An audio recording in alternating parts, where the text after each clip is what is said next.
2, 1.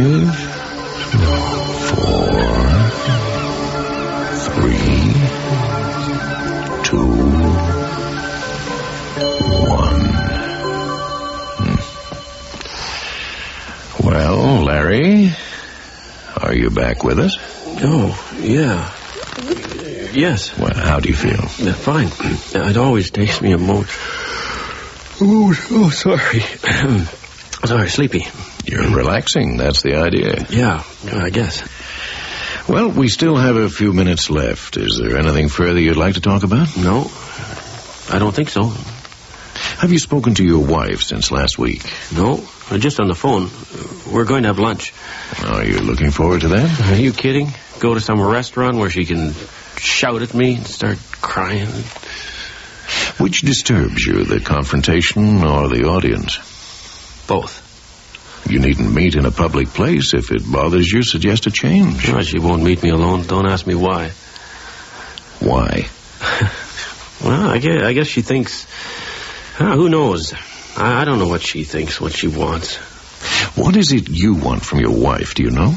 Want? Mm-hmm. I just like to get on with her, get back to normal. It's not too much, is it? No, it seems minimal to me. Yeah, I mean, other people do it, don't they? So all you want from the woman you married is to get by, is that right? Yeah.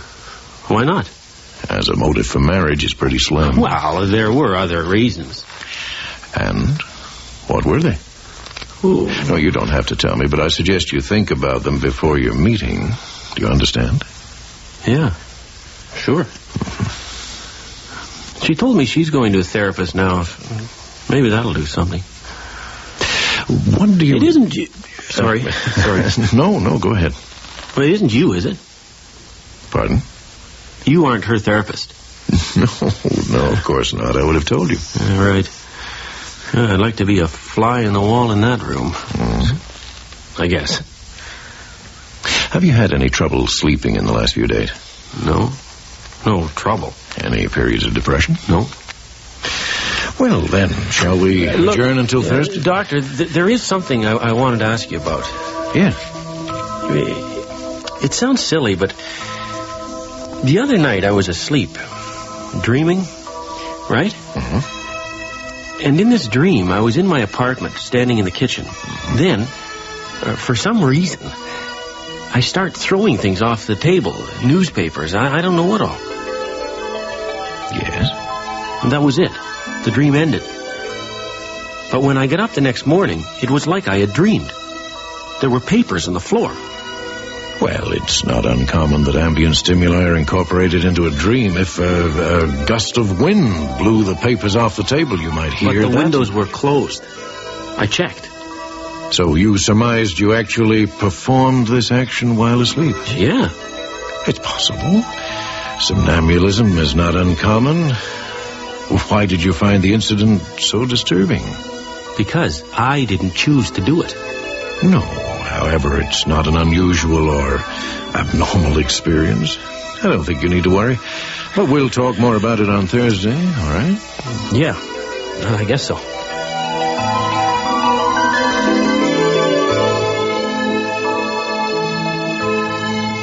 So I told her we'd think about it, and if you don't want to or don't have time, well, we'll let her know.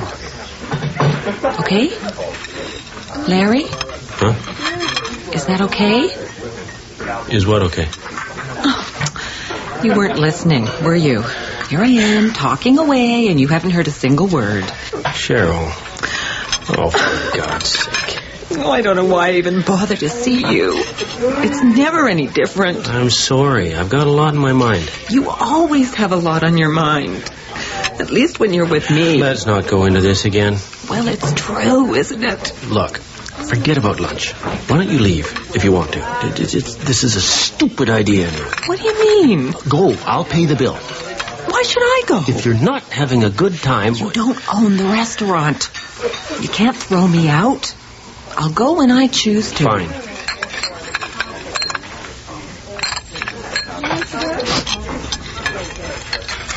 The food's good, isn't it?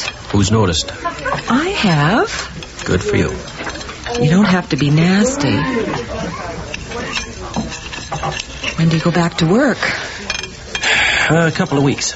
That'll be nice. Yeah, I guess so, yeah. You seem better now. You feel better? I'm okay. Well, that's what you always say. I'm okay. Then you go stick your head in the oven. What am I supposed to say? Nobody cares how you feel. Oh, that's a great attitude. If you talked more about your feelings, people might care. You might not have had a nervous breakdown. I didn't have whatever you call it. How is your doctor? Do you like him? He's okay. I mean, yes, I like him. What do you do? Talk? Yeah. Do you talk about me? Yes. Sometimes. What do you say? Hey. Does he give you drugs? No, he's not into that. He hypnotizes me. What? Yeah. It's for relaxation. Oh. I thought they just did that for smoking. What's it like? Well, you don't remember anything after. It's like going blank for 20 minutes. Well, you'd enjoy that. Yeah. Well, he seems to think it works. You look better. Do I? You look good, actually. That's a compliment. Oh. Thanks. Have you been seeing anyone? Any women? No. Why not? Probably be good for you. I wouldn't mind. Well, actually, there is someone. I don't know. What's she like? Is she pretty? Yeah. Well, I'm happy for you. If you think it's over between us, hey. go right ahead. Oh, Cheryl, give me a break.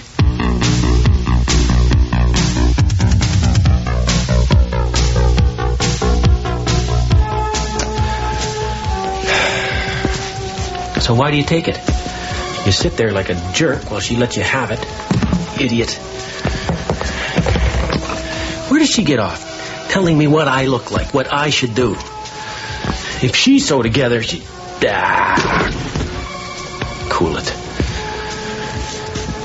Doesn't do any good. Just cool down. Who am I seeing? Is that any of her business? Forget it.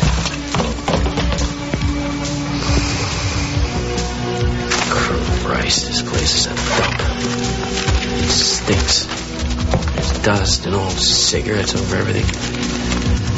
Garbage. When am I going to take out that garbage? Well, I'll open a window. That'll do some good.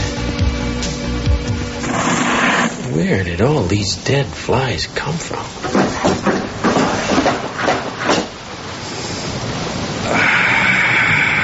That's better. Night. Air. Have to get outside more. Yeah.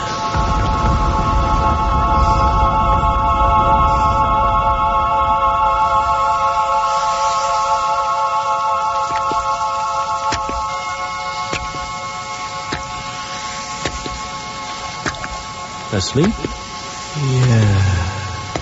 Sleeping. Funny. What's funny? A cat out of the bag. The night out of the blue. What does that mean? Dreaming. Must be. On a street. Walking. Night. No one's here but me. Oh, sure it's night. That's why you're asleep. Street lights. Windows. Houses. Turn into the house. What? Why? Where am I going? Go to the house. Why? Go along the path to the door. Stop. Turn and go back. Break the glass. Break it. Break it. No. No. No, go. Run. Run! What? What? What? Oh, doorbell. Okay. Okay. Yeah? Oh. Hi. Hi, Larry. I didn't wake you up, did I? No. What time is it? Almost 11. I did wake you, didn't I? Sorry. That's okay. Come on in. I won't stay long. I just wanted to apologize for yesterday. It was stupid of me. Forget whatever I said, will you? Sure. Good. You look awful. Thanks. No, I mean it. You're really pale. Are you sick? No, I don't know. Well, what's wrong then? What happened to your hand? Did you cut yourself? My hand. The glass. You broke a glass? God. Put a bandage on that. It looks really bad. Look, Cheryl. Yeah? When we were together, did I ever do anything at night? Well, sometimes. No, I mean, did I ever talk or move around? In your sleep? Yeah. No, I don't think so. Why? Well, I think No, forget it. I've got to make a call. All right.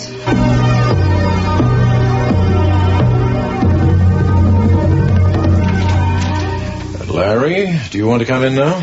Yeah, thanks. Don't you want to sit down? Oh, yeah. I'm sorry to bother you. Oh, no bother. It sounded urgent. What can I do for you? Something's really wrong. Mm-hmm. What, specifically? Well, I started to tell you the other day. I have these dreams where I'm doing something, only it's real. Last night, I tried to break into a house. I cut my hand on the window. What house? Where? I don't know. I never saw it before. Did you go in? No, there was an alarm. I ran away. But when I woke up, my hand was cut. There was blood. Did you encounter any person in your dreams? No. Not in the house or on the street? No. It was the middle of the night. Well, the streets aren't deserted even then. Apart from your injured hand, do you have any waking evidence that the incident actually happened? Evidence? What do you mean? Were your clothes disarranged or damp from the rain? Anything? I don't know. I didn't look. I know it happened. Do you feel suicidal, Larry? No. Any impulse toward violence? Not when I'm awake. I'll prescribe medication. And I want you to call me if there are any more dreams. Yeah. Okay.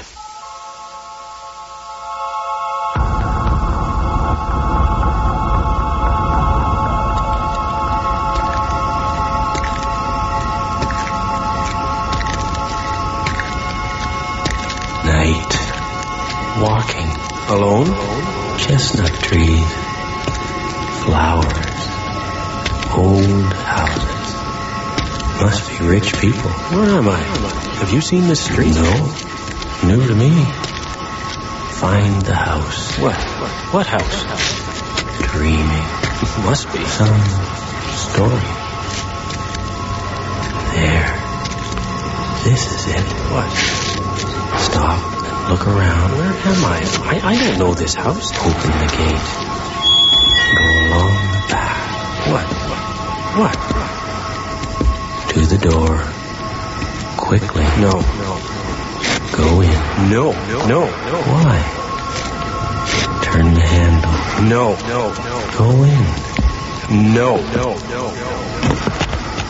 Must be quiet now. Move softly. Where? What if somebody finds me? Find the stairway.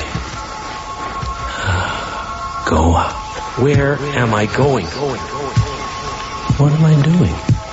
No. Closer. No. Quiet. Is that you?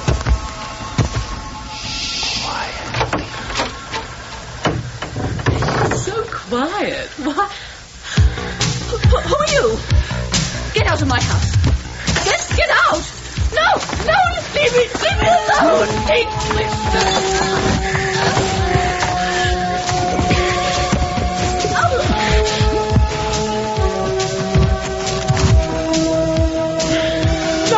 No! Oh, my God! Oh, Turn on the light. Oh, God. Still night. 4 o'clock. I'm not at home. I haven't been anywhere. I've been asleep. Dreaming. My clothes. Why am I dressed? My shoes. Oh, God.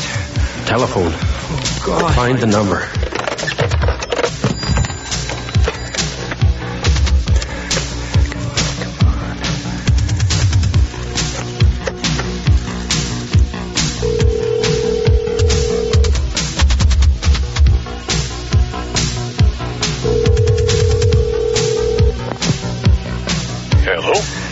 Hello, Dr. Peterson? No. Well, can I speak to him, please? Are you a family member? What? No. I'm a patient. Can you call again in the morning? I don't think the doctor is... No, this is an emergency. Okay, I'll check.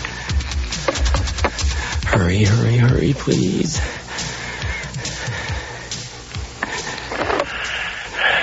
Yes? Yeah, Dr. Peterson? This is Larry Davis calling. I'm sorry, but I need your help. It's happened again. This thing and... Doctor. Yes. Yep. Larry, you'll have to go to emergency at the hospital. I can't help you now. But I've done something. I know it. Go to the hospital. I'll telephone when I can. Why? What's happened? Doctor. Someone broke into my house and murdered my wife. What? Hello? No, I was here all the time, sleeping. It's impossible. It wasn't me. What?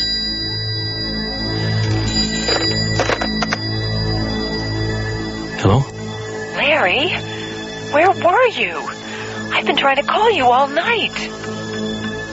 What? I was here. Why didn't you answer the phone then? I must have called you 20 times. No, you can't have.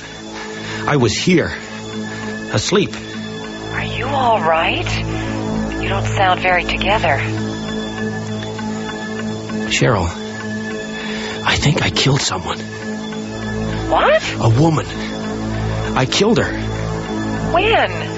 Tonight? Yes. Have you told anyone? No, Larry, stay there. I'll come right over. No, I have to go. I have to find out. What? Go where?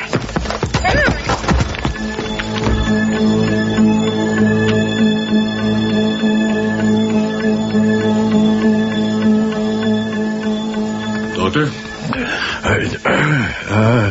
Yes. I'm sorry, Sergeant. I must have dozed off. No problem. We're just about through. I wanted to check with you again before we pull out. Yes, of course. We're not doing too well out there. One or two latent fingerprints. Neither very good. Won't get the lab report until tomorrow, but I'm not holding my breath. None of your neighbors saw or heard anything. Your wife was on the phone to her sister until 11:30. 20 minutes later, you arrived and found her. You mean that in that short time that someone came in and... It looks that way. But who? A burglar? No, there's no sign of that. More than likely just some guy off the street. Oh, why, if not for money? Well, that's your business, isn't it, Doctor? Psychology. I don't know what goes on in these people's heads. Some guy walking along the street, maybe he hears voices or gets drugged up, so he walks into somebody's house. Oh, my God. I'm sorry, Doctor.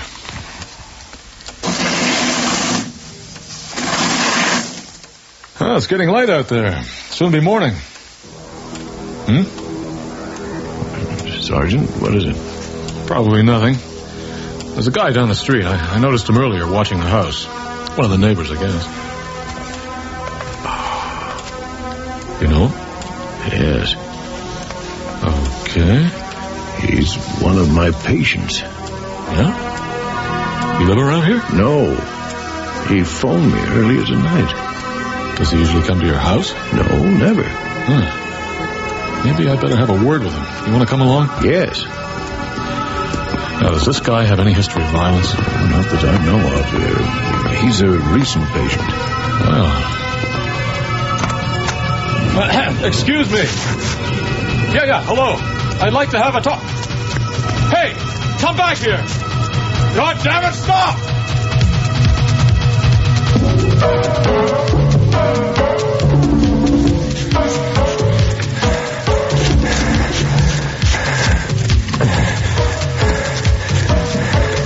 I have to keep going. Get away. Stay on the back streets. Out of sight. What? What was that? Fire truck. Must be. Keep going. Child, run. What if someone might see you? Go to the lakeshore. Find somewhere to hide. A warehouse. Anything. Closer. Turn back. They'll be watching, trying to cut you off. Find an alley, a garage. Up here. Run. I can't run anymore. I have to stop. Oh, it isn't real. I'm dreaming. You don't have to worry. I'll wake up. I'll wake up. I'll wake up.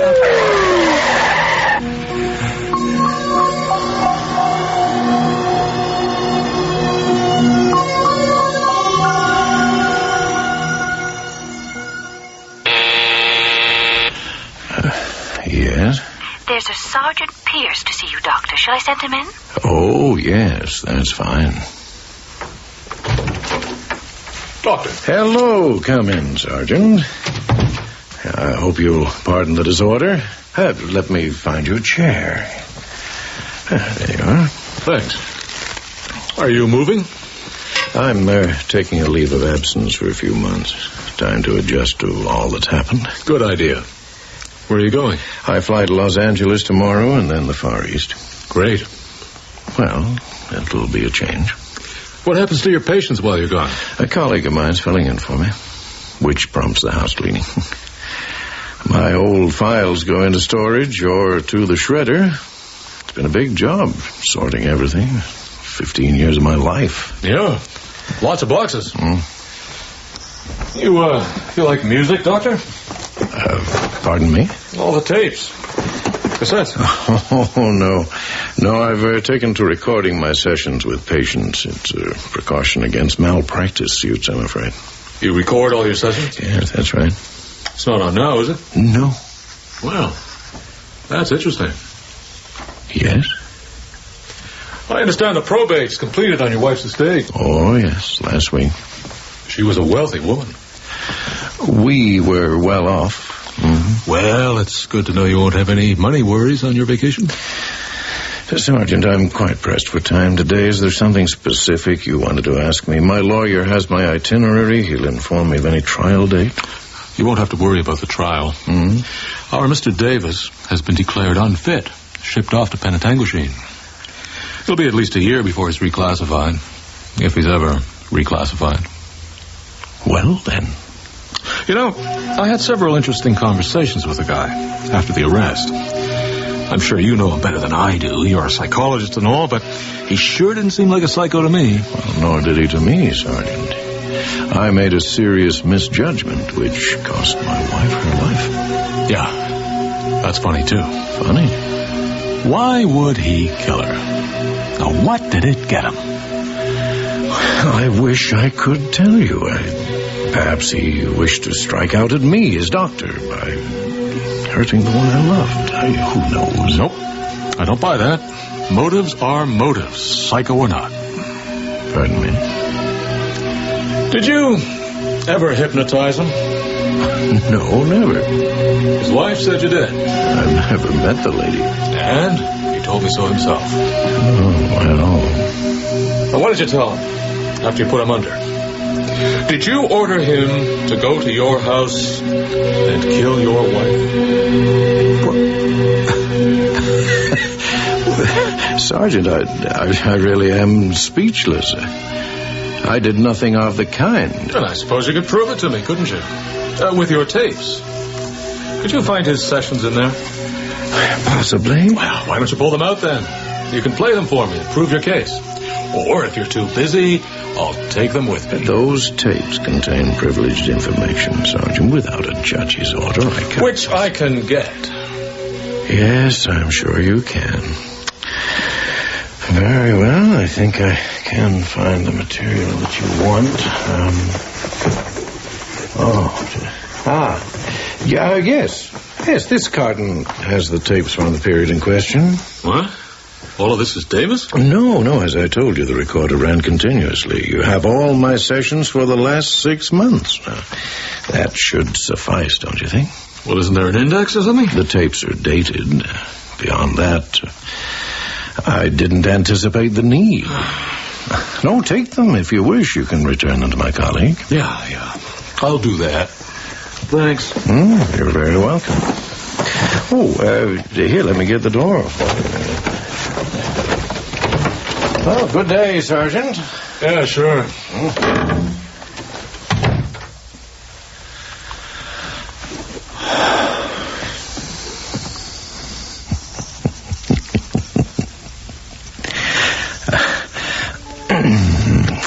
Mary? Yes, Doctor. Has the sergeant gone? Yes, he just took the elevator. I have another box full for the incinerator. Could you take it down? Yes, I'll do it right away, Doctor. Thank you.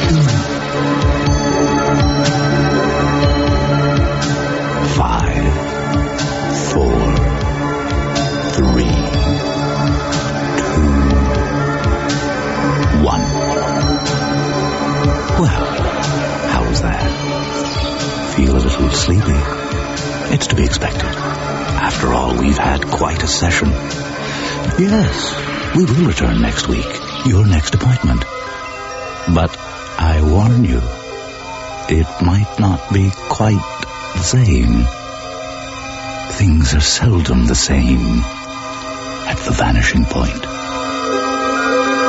The Shining Path by Steve Petch. Chris Wiggins was heard as Peterson, Michael Hogan as Larry, Robin Craig as Cheryl, Jill Frappier as the woman and Mary, and David Bolt as the sergeant. Casting consultant was Ann Tate with Catherine Kester. The recording engineer was John McCarthy with sound effects by Anton Zabo, and the production assistant was Nancy McElveen. Original music was composed and performed by Gerald O'Brien. The series script editor is Sandra Rabinovich. The musical theme is by John Roby, and the voice of Vanishing Point is David Calderisi. The Shining Path was produced at Studio G in Toronto by series executive producer William Lane. Next week on Vanishing Point, we present The Yellow Wallpaper. Until then, I'm Stan Carew, wishing you good night.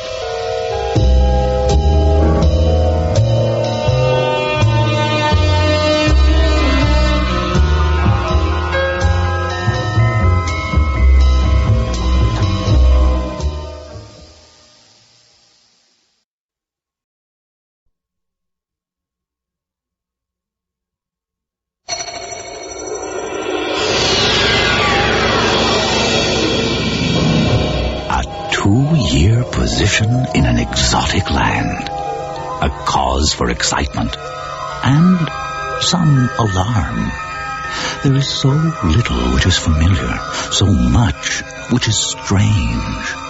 The faces of the people, what are they thinking?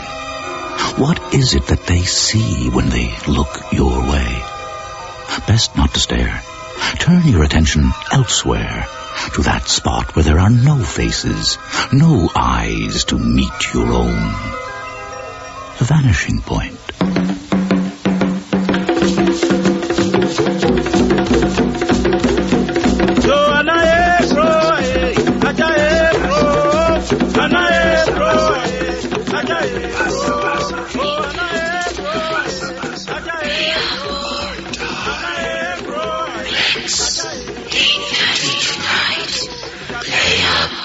Die.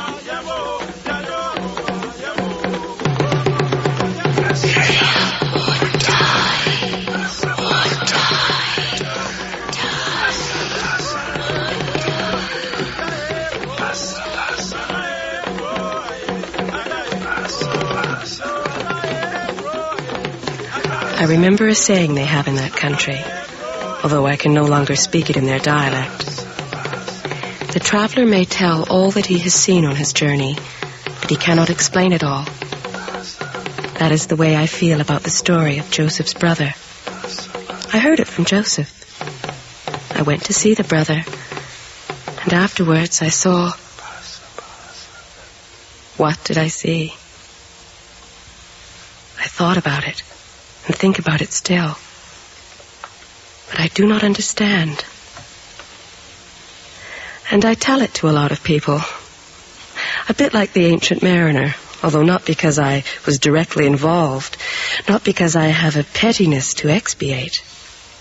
Perhaps by the telling of it, I hope to make sense of it, to make it real. Or perhaps I simply offer it the way returned travelers in the old days might hand round something exotic after dinner. The vertebra of a white whale, for instance. Rhinoceros horn. An ostrich egg. The left hind foot of an elephant. I feel something knocking against my eyes. Somebody kicked my head. I have written Tamale, Akra, Takoradi.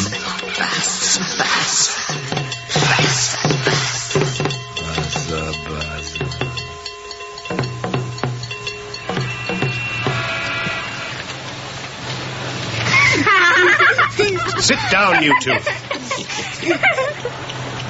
Is this Africa? This is it, or one little part of it. But you must sit down. The road is too bumpy. We want to see. I know, but you must sit down. Will we turn black in Africa? No. Why? Why won't we turn black in Africa? Joseph was our cook steward. A kind of legacy to us from our friends Tom and Sheila, who had been out there for 2 years and had left a few weeks before our arrival. As we bumped up the road from the port to the university where we were to live, I took his picture out of my passport case and looked at him. My cook steward. A handsome, smiling, gap-toothed man. Lucky you. I'd never even had a cleaning lady, and now here I was with a cook steward. I looked at his picture again, and then out the window. Women in beautiful, bright-colored clothes stepped off the road and stood staring at us as we passed. Small children appeared at the edges of villages, jumping and shouting. Later we found out that Bronyi was the word for white man. 2 men, barefoot, their clothes slung over the left shoulder, stood talking seriously at a crossroads. Each had a Singer sewing machine on his head. Our friends had written us that Joseph could read and write and was an excellent cook. He would have his own quarters next to ours. I tried to imagine giving him orders.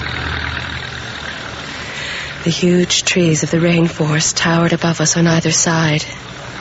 Lorries honked merrily and sped past us on blind curves, their sides bulging with produce and people. Most had signs painted across the back. Jason?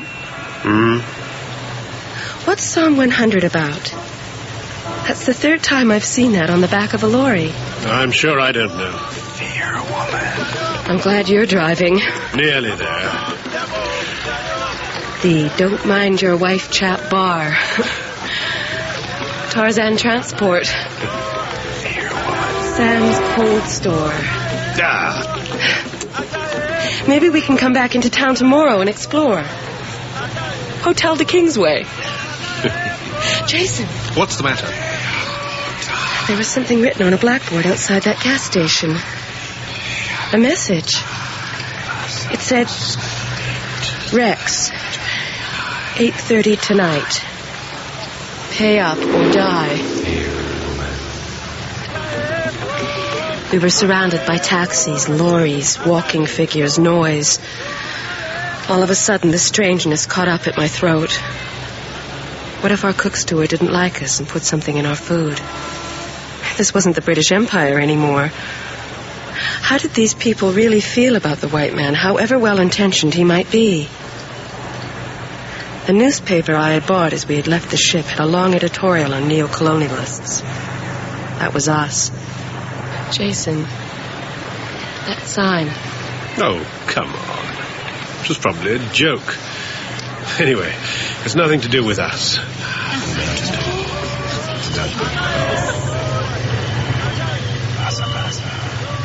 We're here. There's Joseph! Hello, Joseph! Hello! Hey, hello! We got you presents! Oh! It was only the next day, when I asked Joseph about the sign, that I found out Rex was the local cinema. I laughed and was ashamed of my original interpretation.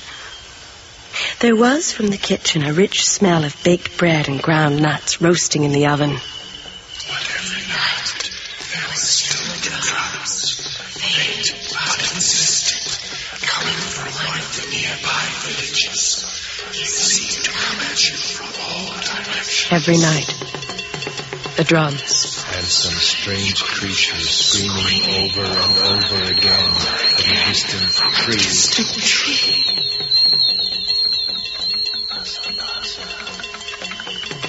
Did a cook steward protect you from the darkness and the drums? Rex. Stay up at 8:30. Jason! Rex. Jason! But he was asleep.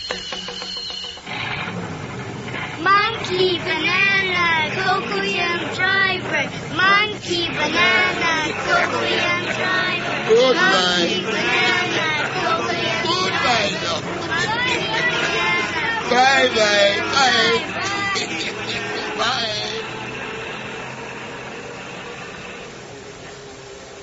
Long kick from Turkowski.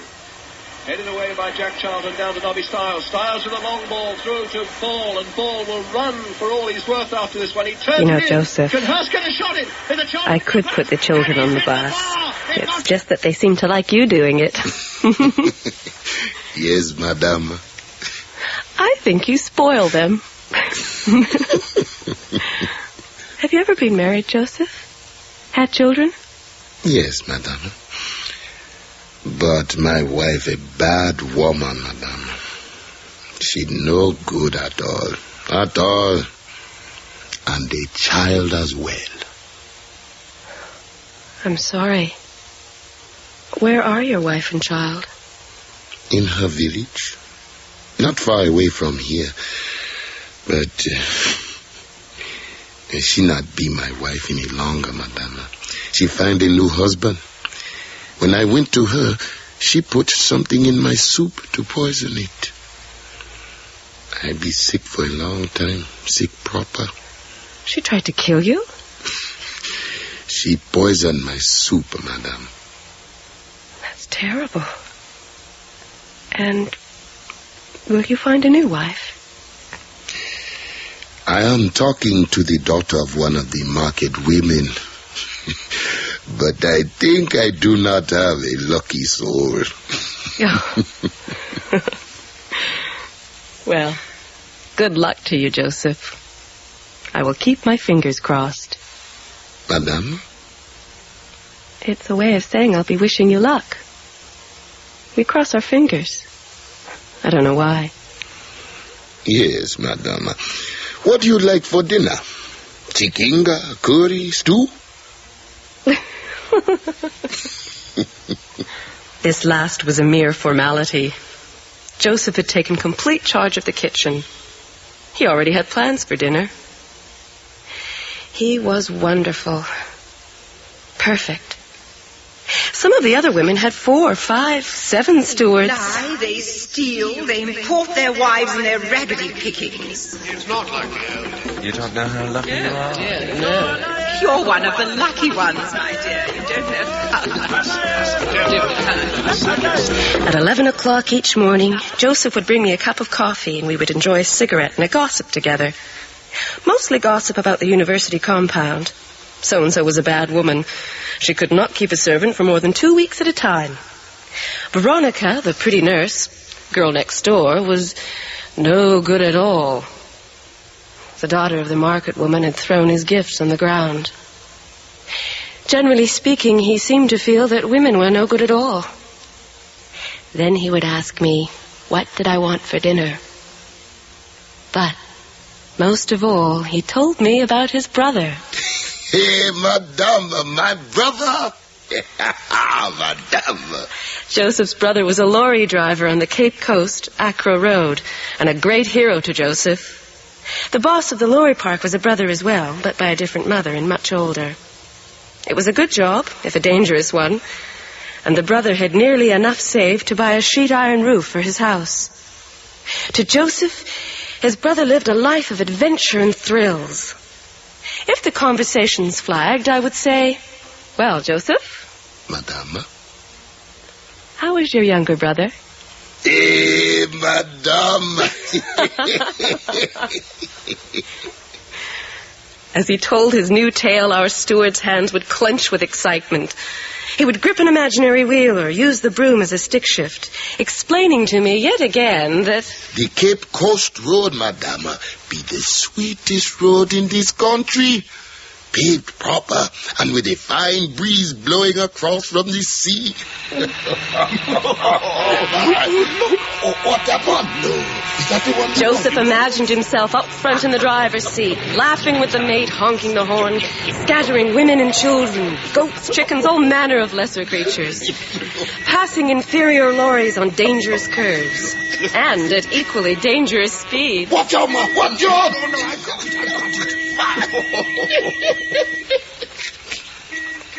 Then the tale ended. He would blink his eyes and laugh and go down into the kitchen to make a salad for lunch. How very unadventurous his life must have seemed compared to that of his younger brother. What is the name of your brother's lorry, Joseph? God is backing me. God is backing me. Psalm 100. Find your own. Life changes. 2 shadows. One morning, in his 8th month with us, toward the end of the dry season, when the land is so parched for water you swear that green is gone from the world forever, and tempers flare like matches, Joseph came to me in great distress. Knock, knock. Yes, Joseph, what is it? Please, madame, I have to return to my village. Why, Joseph? What's the matter? My brother, madame. Your younger brother? Yes, madame.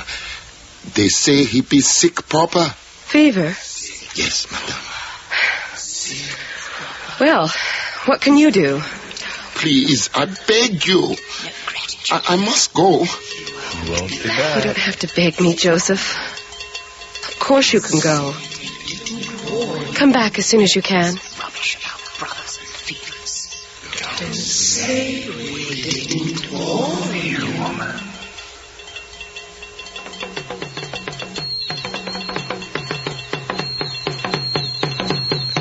Two weeks later, he was back. 2 weeks of the gas cylinder running out in the middle of cooking dinner. The children whining for mashed banana, the way Joseph makes it. Of stumbling around a kitchen as hot as an inferno. Of washing up. How quickly I had managed to forget the tyranny of housework. Mommy, read us a story. Not just now, lovey. Mommy! Mommy! Jason! Joseph's back. Well, Joseph, welcome back. He went to put his things away, and to my surprise did not return for his cigarette or gossip. Neither that day, or the next, or the next. He did his work, but he was not the happy Joseph we had known. What's the matter with Joseph? Why doesn't he laugh? Do you suppose the brother died? God is backing me. The next day, after the school bus left, I went next door to his quarters. This was something one didn't do as a rule, but I wondered if perhaps we could help. There seemed to be a lot of flies around, and as I came near, I could see they were gathered over a calabash bowl which was resting on a forked stick jammed into the ground. The flies were interested in whatever was in the bowl. Joseph was sitting some yards away under the pawpaw tree, just sitting and staring into space. His eyes were bloodshot. Hello, Joseph.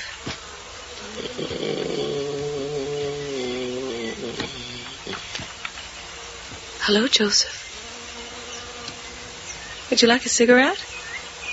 Absently, he took two, and lighting one, he stuck the other behind his ear. Joseph, is your brother dead? Is your brother dead? Dead? No, madam. My brother be not dead. What is it then? What has happened? Madam. No one knows the story of tomorrow's dawn.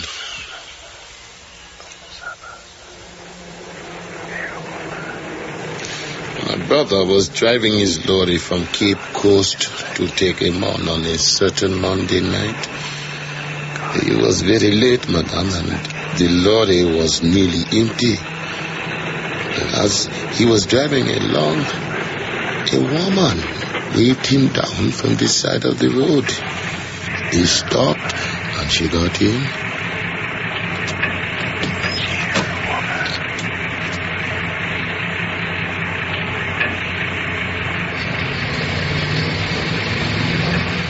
She was a fine-looking woman, but dressed very strange in black velvet. Go on. There are things, madam. What things? What are you talking about? Madam, ghosts. Opaivo. She was a ghost. A witch. I don't know what she was. And my brother, he thought she was a bad woman. A prostitute? Yes, madam. One of those. And he put her on the front seat between himself and his mate. He told her he loved her and said he would take her to take him on to sleep with him. She did not speak, but she smiled and shook her head and gave him a piece of paper with the name of the town she wanted. But nevertheless, Joseph's brother sped through the town of her destination without stopping. He led his mate out at the junction to his village and went on to Tekiman, where he spent the night in a rest house with this woman. He bragged to his mate the next day and said how beautiful she had been, except for one strange thing. She would not speak to him. Not at all. At all. A few days later, on his regular run, he suddenly stopped the lorry and told his mate he could see the woman in black velvet standing by the side of the road. He began to shout. Oh, if you are going, it is I who will go with you. No one else could see her, madam, no one. But his mate saw her the first time. Yes, but one time only, never again.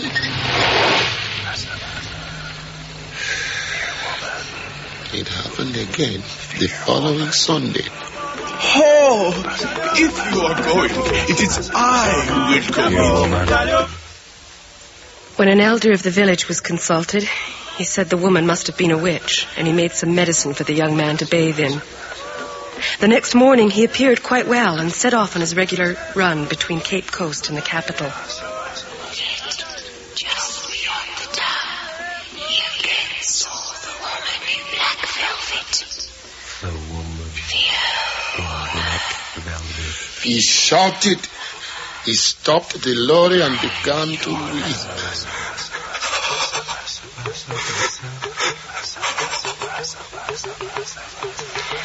The mate found another driver in the next town, and by the time they reached Cape Coast, the brother was talking. Passa, madame. Crazy talk. It makes no sense.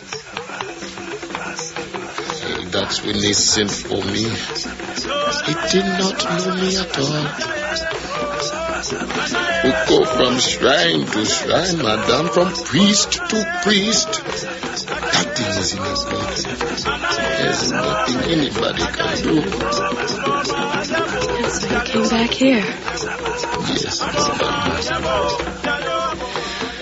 What would you like for dinner? Things were never the same after that day. Although he was as kind and attentive as before, some spark had gone out of Joseph. Letters came saying that the brother was now completely mute, and that another brother had taken over the driver's job on the lorry named God Is Backin' Me. Within 2 months, Joseph's brother had reverted to childhood and had to be led around by the hand. Joseph, sweeping up or cooking or listening to the chatter of the children, brooded on the cruel fate of his brother. He stopped his search for a wife, and we did not dare to tease him. Joseph is sad. We love you, Joseph. When the Easter holidays came, and I could leave the children with my husband, I offered to drive Joseph down to his village, so he could see his brother for himself. Down we went towards the coast road, reversing that journey of so many months before. Joseph rolled up his window as we went through the rainforest. Don't you want to roll down your window, Joseph? It's awfully hot. No, madame. Please roll up your window. Why? What are you afraid of? There are things. In the forest? Please, madame. All right.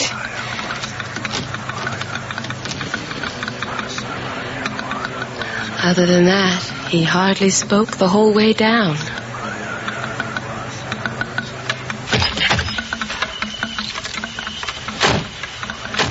It was noon when we got there, and the sun was almost vertically overhead, beating down fiercely from a cloudless blue sky. It created intense colors and hard shadows, and I had to squint at first to see anything at all. The brother was sitting quietly in the yard, and I didn't notice until I went to shake hands that he was in handcuffs and chained to a tree. He had tried to hurt himself. It's better this way. Joseph. Just to bring some medicine. In the body, bring some medicine. I hear you've been ill. How do you feel now? I feel something knocking in my eyes. Somebody kicked my head.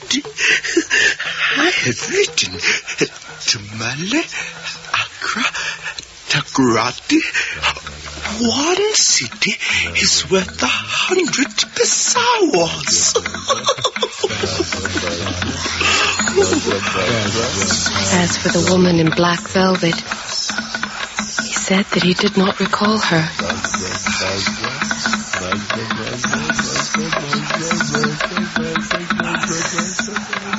I left Joseph there for a few days and set off for home, wanting to get through the forest before dark, and the drums began.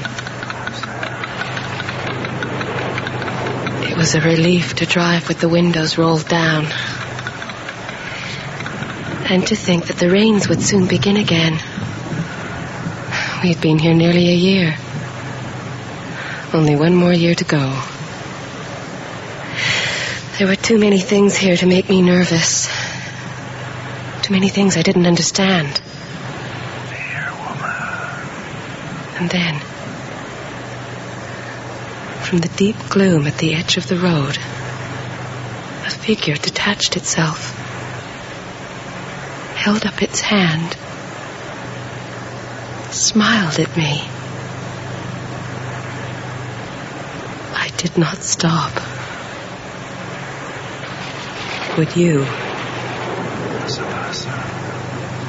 Would you? I pressed my foot to the accelerator. I told myself that what I had seen was only an accident of light and shade in my own overactive imagination. But oh,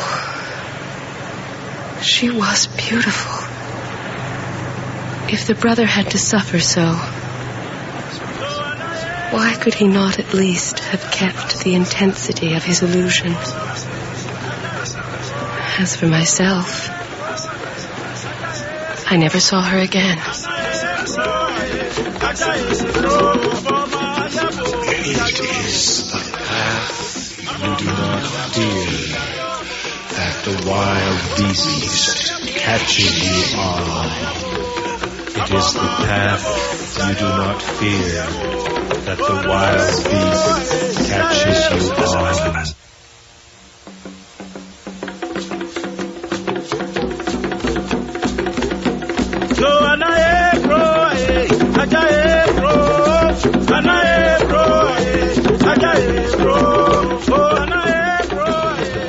Psalm 100. Mind your own. Fear women. Signs painted on the backs of lorries. Something to contemplate in a traffic jam in the sweltering heat of the city. But should you find yourself traveling the road some night between Cape Coast and Tetchamland, your headlights may pick out a dark lorry up ahead with a name which is, in fact, its destination, the Vanishing Point. The Woman in Black Velvet by Audrey Thomas. Featured in the cast were Kim Horsman as the narrator, Dermot Hennelly as Jason, Blue Mankuma as Joseph, Alvin Lee Sanders as his brother, Susan Williamson as the English woman, and Shane Punt and Nicky Larson as the children. Music was composed and performed by Obo Addy. Sound technician was Gene Loverock, with sound effects by Jay Hyrene, and the production assistant was Dagmar Kafanka. The series script editor is Sandra Rabinovich. The musical theme is by John Roby, and the voice of Vanishing Point is David Calderisi. The Woman in Black Velvet was produced and directed in Vancouver by John Giuliani. The executive producer of Vanishing Point is William Lane. Next week on Vanishing Point, don't miss Seeing God by well-known Canadian playwright Carol Bolt. Until then, I'm Art Cuthbert, wishing you good night.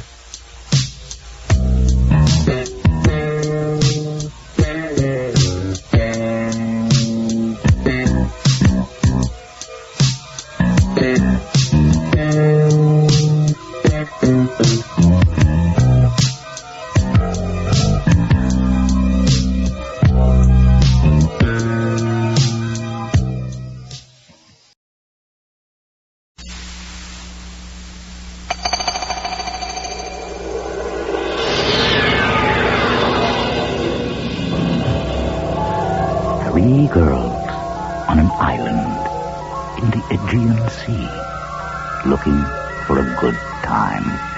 The wine is cheap, and the ancient sun is blazing hot. It's the same sun which beat down on Poseidon when he made these islands from mountains he tore from the mainland. But these are modern times. It wouldn't do to ruminate too much on the antics of the gods of a bygone age. Not a good idea at all.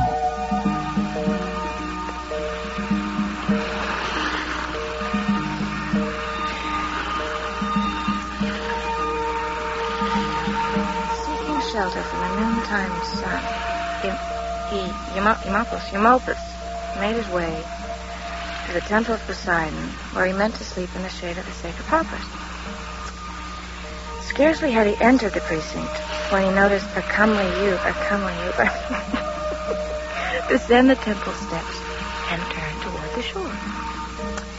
Determined to have his way with the boy, Eumolpus followed, marveling at the vigor of his young manhood. You like this, huh? on the shore, Eumolpus spied his quarry. The brilliant sun illuminating his fine parts. And how fine were his parts, you ask him? But then as Eumolpus stood transfixed, that soft skin seemed to crack and burst asunder, hanging as if a flayed hide upon the shoulders of a barbarian. For under the youth's skin there stood a most horrible scaled sea creature. What? Its awful green eyes staring out. Oh, what are you talking about? I'm reading. It's a story. Oh, God. Turning from him, the monster plunged into the stormy sea and vanished. It's one of those myths. Pretty scary, huh? Sure. What time is it? I don't know. Almost noon, I guess. The sun's pretty high. Oh, it's hot. Just the way we like it. Come and bake me some. I didn't mean to fall asleep. I'm going to be all burned. Why didn't you wake me? You weren't asleep at all. Oh, actually, I didn't notice the difference. You just look peaceful. Yeah. Is there any drinking water? No, I used to rinse my hair. But go for a swim. That'll wake you up. Yeah, maybe.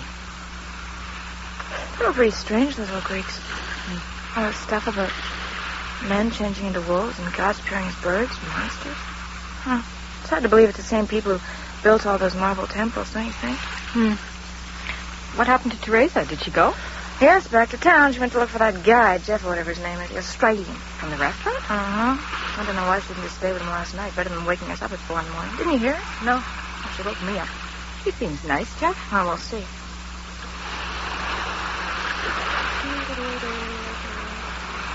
Are you hungry? I don't think I can stand another fried fish, thank God. Maybe moussaka. You had that yesterday, didn't you? Was it good? Yeah, it was better than the day before. He's probably an asshole. I mean, knowing Teresa, anything with 2 legs and a smile, she'll bring it home. What's wrong with that? I think so. I'm jealous. Someone would break my heart for a change.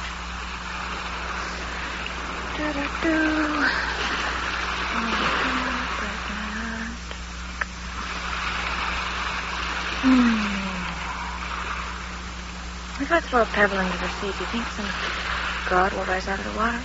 Poseidon or Hercules? Try it and see. All right. A stone.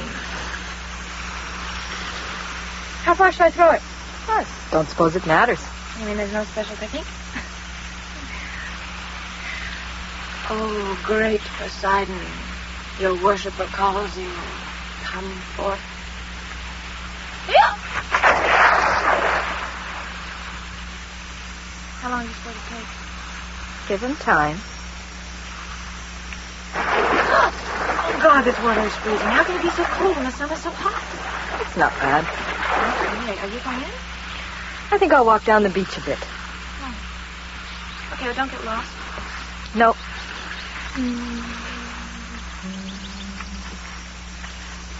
Shall I go back soon? I'm getting hungry.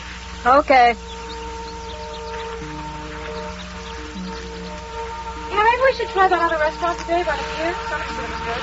Fine by me. What are you doing? Looking for shells. Already? A few. If you find any naked men, let me know. All right.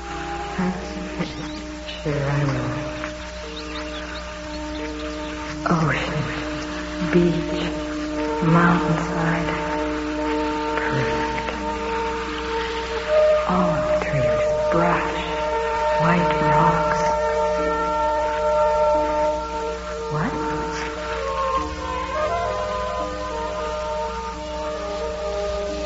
Karen? Karen? Yeah, what? Come here. What? There's a snake. I don't want to see snake. Come here. All right, minute. Hurry. It's going. I'm coming.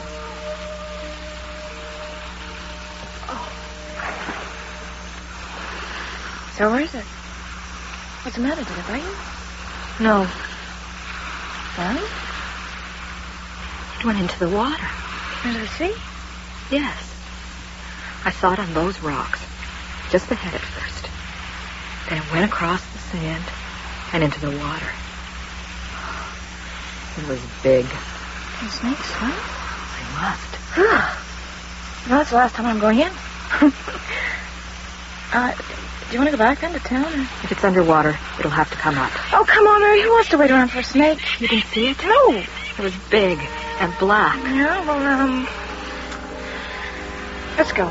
Shall we? Mary. Still hasn't come up.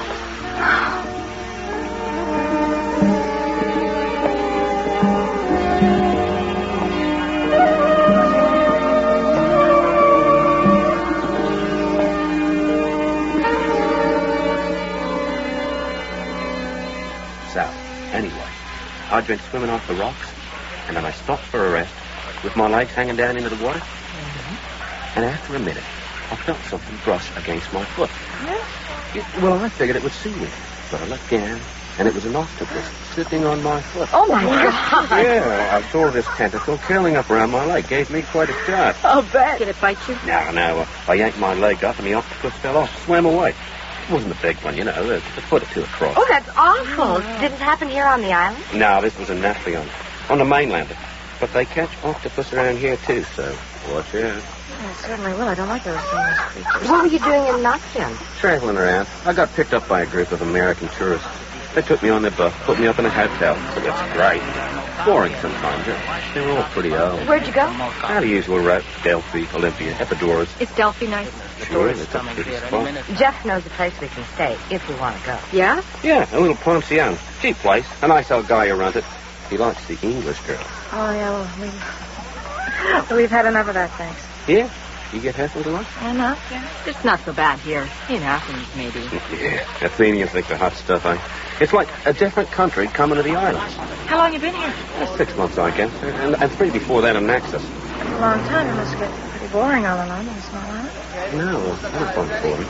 People come and go. Not yourself. Always someone new to talk to. Yorgo rents me a room over his disco. Who? You don't know Yorgo? That's him in the kitchen. He owns this restaurant. Yorgo! Yorgo! Yeah, hello? Yeah, come here. These ladies would like to meet you. Sure. Come. Just a minute. You've got to meet this guy. He knows the island really well, and he has half of it. A disco, huh? You should see Jeff's room. Why? Well, you probably have to go through it on the way to the bathroom. Yeah, it's social. Come and visit me sometime. I don't sleep much. Sure. You too. All right, I will. So, you're Mary, right? Yes. And, Karen. Karen, that's me. Yeah. So what were you two doing this morning, Seeing the countryside? Just the beach. We walked to the other side of the point. Yeah. But that's a nice beach. You've got to keep your clothes on, though. The police sometimes wander by. Oh, we did. Mary saw a rattlesnake. That was exciting. Yeah? You saw a snake? Yeah. It went across the beach and into the water. I don't know what kind it was. It was black. How big? 5 or 6 feet long. 6 feet? Woo! You've got a regular boa constrictor in your hands. Really? I don't know. Hey, Yorgo. Yeah? Come here. We want to ask you some questions about snakes. Snakes? What you want snake for, ladies? We got here a chicken, a moussaka. No, they don't want to eat a snake. She saw a snake, a black one. You know what kind it is? When you see the snake, miss? Last night, after too much ouzo? No, this morning on the beach. Maybe a lizard, Lots of lizards. Cats eat them all the time. You see a lizard, okay? Well, it didn't have any legs. No? Maybe a shadow, a stick. No snakes on this island. Other places, yes. Crete, Syros, mainland, you know, Athens. There are lots of snakes in Athens. But here, no. 500 years ago, son Apollonia comes to the island and he take away all the snakes. He take them out to sea, they all drown. So since then, no snakes. Want some wine, miss? No, thanks. But I did see one, I'm sure. No snakes, miss. No snakes. I saw one. So, what do you think of him? Who? Jeff! Isn't he gorgeous? He's okay. Okay. Well, he's no Adonis, dear. Don't kid yourself. I don't see you with anyone. Oh, is this a competition? I didn't realize. Hey, give me a break, you two. Okay. When did you meet him, Teresa? Yesterday afternoon when I was shopping. He helped me talk to the shopkeeper. He speaks Greek, you know. Oh. Is there any brandy left? Should be. Yeah, half a bottle. Great. Kind of early, isn't it? Oh, we're not forcing you. Where's my glass? Did you take it, Karen? Me? No. Oh, wait a minute. Maybe I left it in the bathroom. Well, will you go and get it, please? Oh, all right. Isn't she getting precious? Well, never go traveling with someone who's self-centered. The whole trip turns into a monologue. What they don't want to do. What they don't like. Wouldn't mind if she had something original to say. The same comments every morning, every night. Enough. Not much longer, though. No. 10 days. Oh, I don't want to go back. It's so fabulous here. Every island is better than the last. Yeah. Except that we're stuck with Karen every minute of the day and night. Oh, come on. She's not that bad. We should have agreed to go our own ways if we started arguing. Next time. Here's your glass, dearie. Oh, thanks. You want some brandy, Karen? No, thanks. I'm going to have a shower if I can get them to turn on the hot water. Good idea. And, Teresa, if you don't want to travel with me anymore, that's fine. You can go your way and I'll go mine. What? Was she listening? Karen? She's gone. Oops. Oh, well, it's what I feel. Why shouldn't she know it? Maybe you should go and apologize. Why? For saying what I think? Don't be such a wimp, Mary. Oh, look at the sunset. It's fabulous. Come and see. Oh, yeah, you're right. The mountainside's all golden in the sky. Pretty nice, huh? Look. What? There's a bat flying around the courtyard. Oh, he's early. Maybe it's Zeus out looking for some nymph in disguise. Oh, I'd like to meet a god. But how would you know? It could appear as a bird or a fish. Watch out for the bulls and stallions. Anything with a large phallus. Right. I'm thinking of staying, you know. What do you mean, in Greece? Yeah, here on the island. If I can change my air ticket. I'd like to see more and really live here. What do you think? You mean stay with Jeff? Well, he's here too. Did he ask you to stay? No, it's my idea. He doesn't know anything about it. The tickets are chartered, Teresa. You won't be able to change it. Well, I can try, can't I? Where do you get off telling me what I can or can't do? I wasn't. I'll do what I want to. Fine.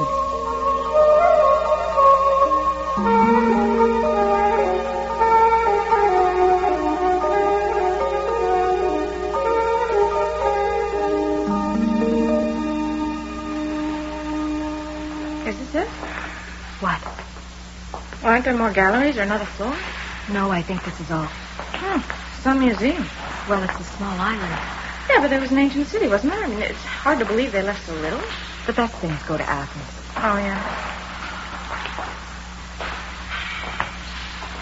Nice touches. They're Roman copies. How come you know so much? I read the label. Oh.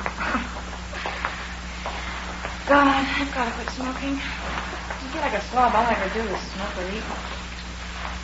You think she's pretty? Who? Aphrodite. Kind of fleshy around the thighs, you know. What's new? Nice handsy feet. Pretty bland face. I'd have done okay back there, huh?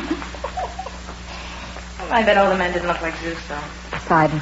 Whatever. Oh, look. What? Painted on this vase. You see, it's coiled all over a chair. Is it a throne? A snake. Yeah. Let's see what the card says. Medusa. So, there's more in Greek. Too bad Jeff isn't here. I thought Medusa was a witch. An evil goddess. Right.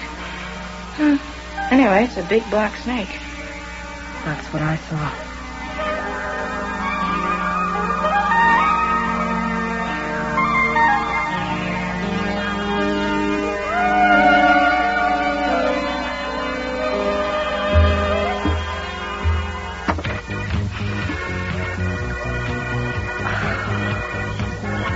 Mary. Not running away, are you? Just for a minute. What? Music too loud for you? No, it's the smoke. It hurts my eyes. I wish they'd open a window. Yeah. To the Greeks, this is a cold night. Come July, they open the place up.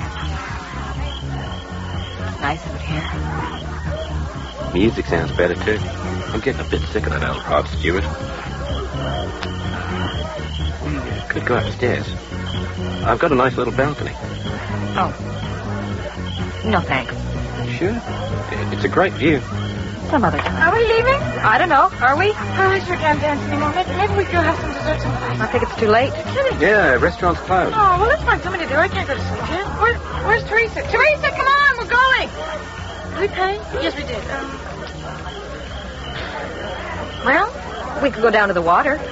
Yeah, good idea. Swimming's great at night. Let's go then. Teresa, come on, we're going.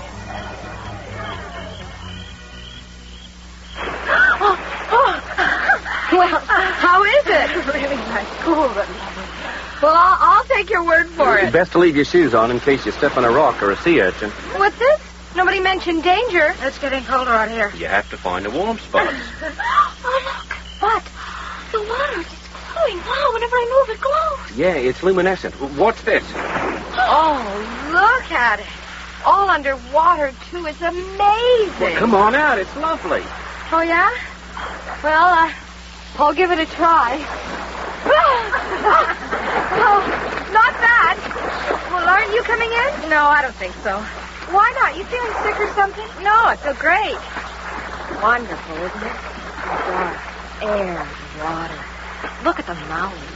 Too bad there isn't a moon. I'm going to run up the hill here. What? Why? Well, just to do it. I won't be long. Don't leave without me. Okay.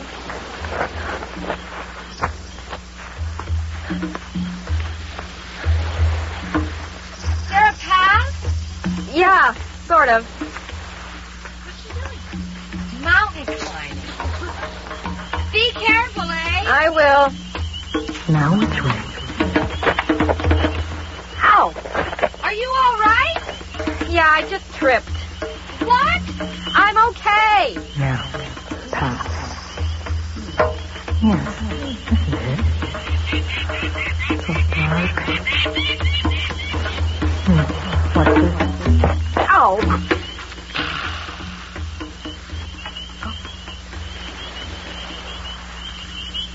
Hello?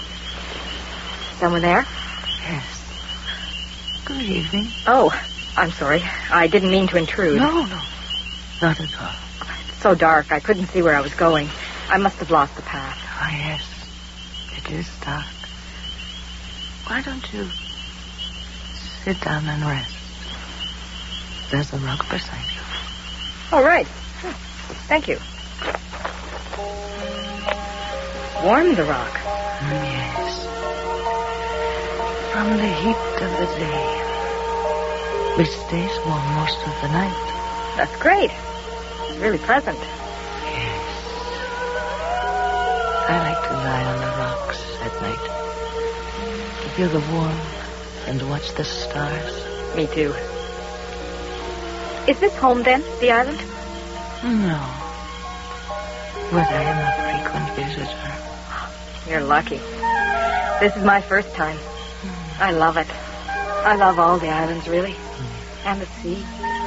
It's great to be able to dive in any time, swim, lie in the sun to dry off, eat when you want to, sleep. It's heaven. Yes. But my ticket runs out, so I have to go home. Too bad. Do you know the other islands, then? Crete, Santorini? Oh, yes. You've traveled a lot. And south across the sea to Africa. Egypt is not far. If there is a south wind, you can smell the date palms, even here. Really?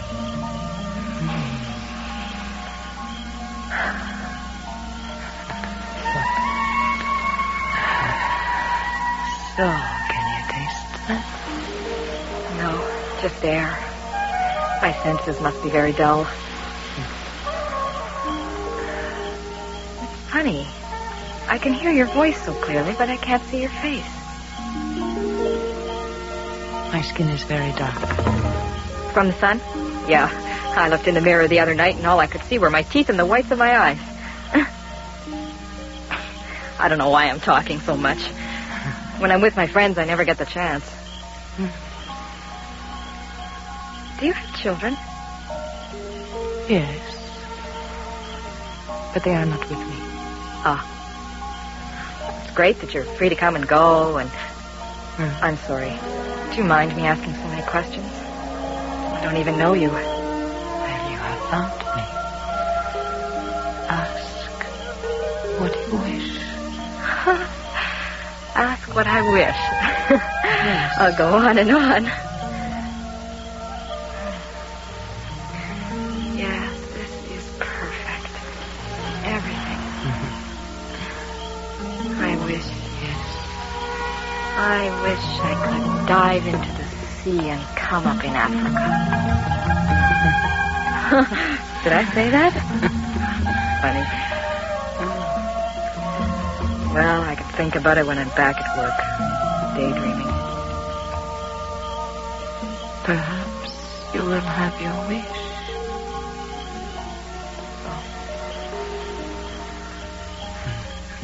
By the way, I'm Mary. What's your name?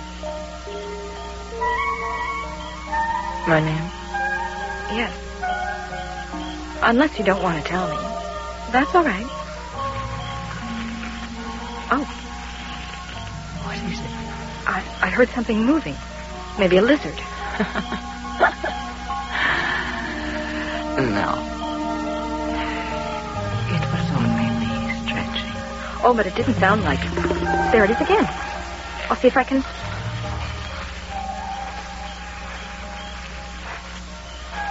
I guess it's gone. It was big, whatever it was.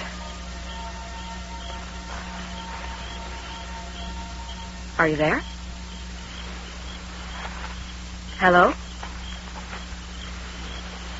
Hello? Where did she go?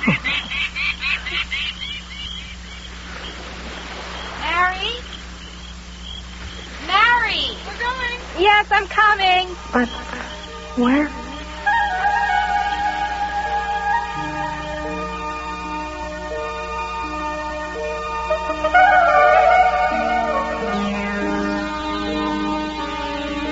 Mary? Come on. Wake up. Mary? It's the middle of the afternoon. Time to get up. What? Why? You don't want to sleep all day, do you? What? What time is it? It's 4 o'clock. 4:30. In the afternoon? I got it. Oh. Well, I better... What's the matter? Oh, my head. Are you hungover? I didn't think you had that much to drink. I don't know what it is. I feel all funny. Maybe I'll just stay in bed. Are you sick or... Maybe. Yeah, you've got a fever, all right. God, Mary, look at your skin. It's all peeling. You must have got really sunburned yesterday. Oh, I'm itchy. I bet you are. Your eyes look funny, too. Well, they're not yellow, though, so I guess it's an hepatitis. Hey, look who's awake. You must have had a good time last night. She's sick, Teresa. Yeah? What with? Oh, just the flu. I don't know. Well, don't give it to me. Listen, did Jeff come by when we were out? We were supposed to meet, but I can't find him. I don't think so. Well, but you were asleep, so you probably wouldn't have heard him. No, I'll ask downstairs. I got some Valium if you want. No, thanks. Okay. Valium?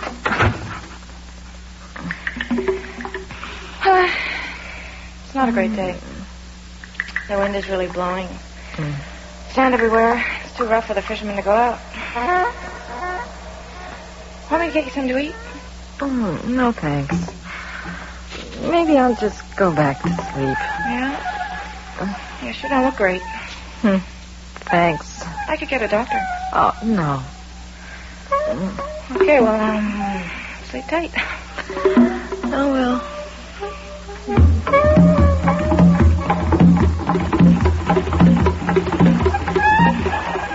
Okay, I'm going to leave my pack here, okay? This is where the boat loads, right? So when it comes, we won't have to run all the way with our bags. Well, what about breakfast? We can go somewhere now or eat on the boat. Is there a restaurant on board? There was a week ago.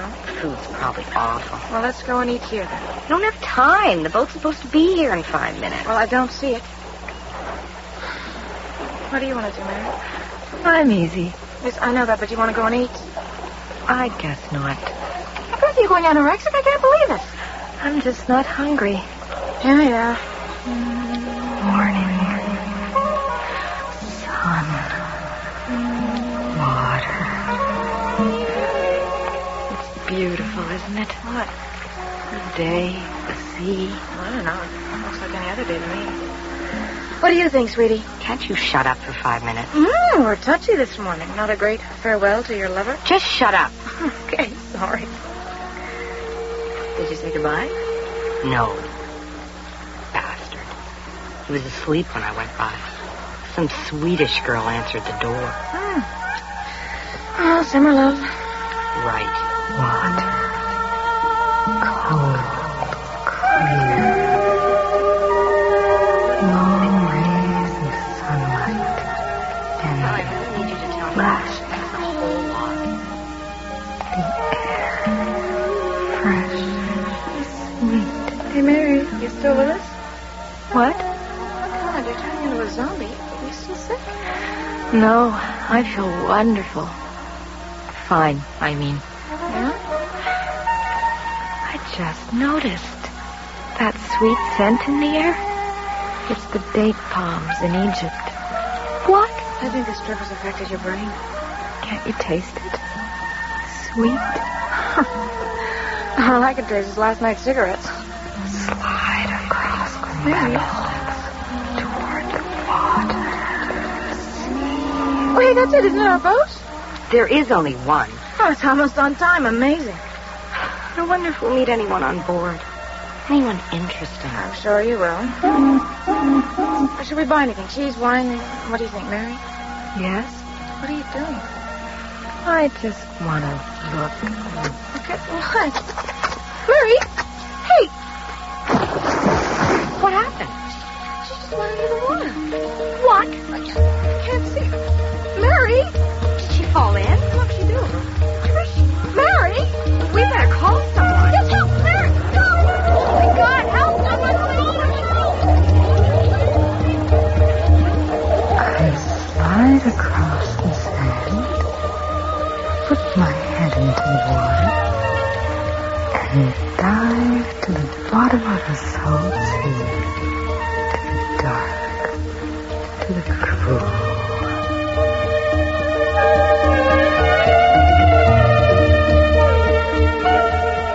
Three girls on an island in the Aegean Sea, drinking up the sun, a little ouzo, a little history, looking for a good time. Maybe Mary just picked the wrong time, or the wrong island. She's heading for another destination now, the vanishing point.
traces of work.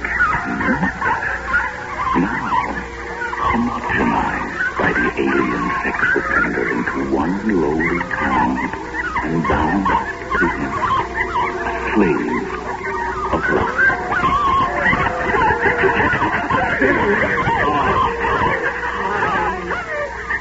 Get down. You're ruining my clothes. I know. So go lie down. The alien sex offender. The intergalactic seducer. Get off this mudball of a planet.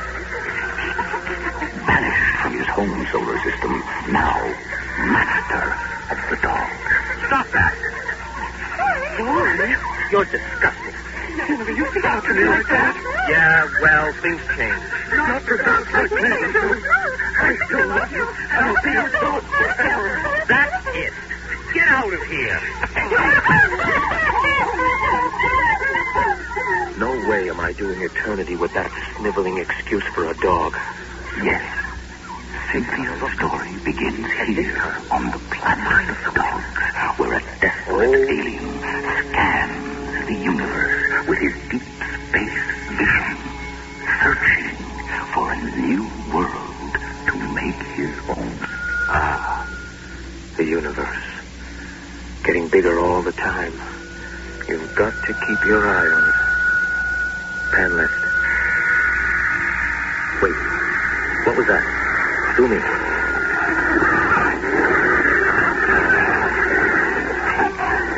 In there. Never again. Pan right. In there. Gad, what if I've already been everywhere? Wait. Do me.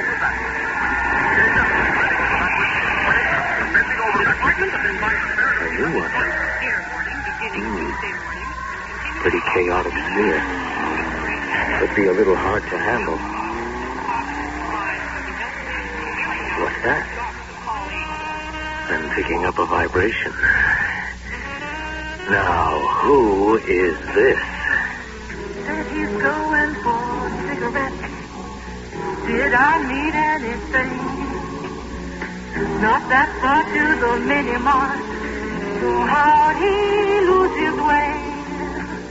Could have been mud or hit by a car. Could have lost his memory. No, he just got bored. That's what happens to men with me. He had a million reasons to choose from for leaving. He might have told me which one made him go. Instead, he went for cigarettes. So I guess I'll never know how I lost another one. There goes another one. Here I am again. Abandoned, it's the simple truth. And a little bit cruel. The world gets along just fine without you. You can walk his dog. You can pay off his debt. Give him the kind of love he should never forget. But look for love when you want to die. And it's gone for a cigarette. Gone for a cigarette.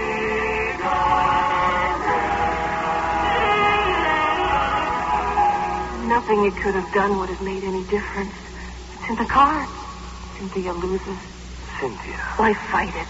There's always one like you on every planet. I don't know what I'd do without you.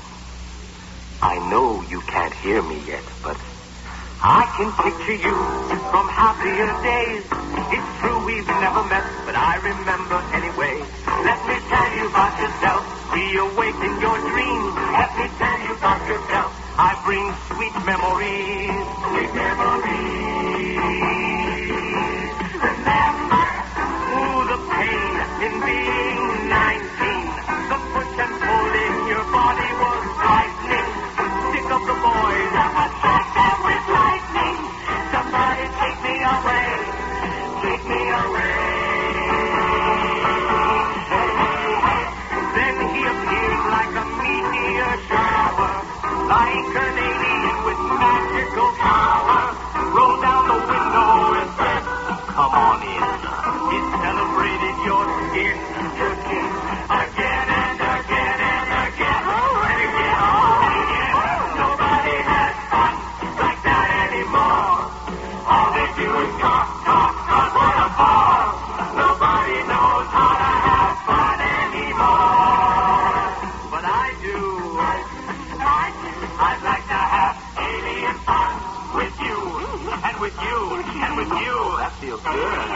Cynthia, my little prototype, this is what I do.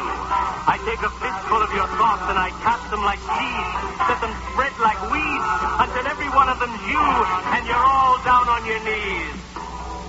Down on your knees. And I have the modus operandi. What is it that they all listen to? Radio! And what is it that they all watch? These are the winds upon which I cast Cynthia's seed. And now bring sweet memories. Sweet memories. Let's do some alien love. It was the year of the plague. The year of Cynthia. An unknowing accomplice in the alien plot to conquer Earth, she takes to wandering her city's hopeless streets. What are you doing out here? If there was something worth looking for, you'd never find it.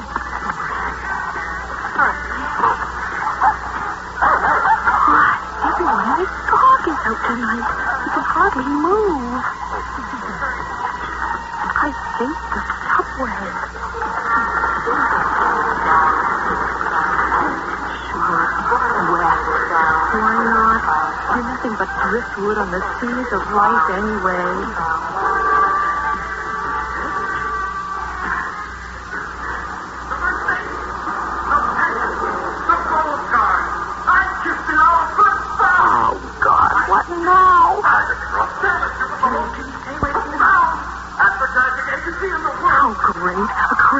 With a guitar. Probably another subway suicide and everything stopped. I should have stayed at home. Coming to me in pieces. And when it comes over me, guitar keeps me from going under. Guitar. It speaks the secret words of the moment. This moment, the beginning of the end. Oh, God, he's talking with his thoughts. Please, Nightmare Alley.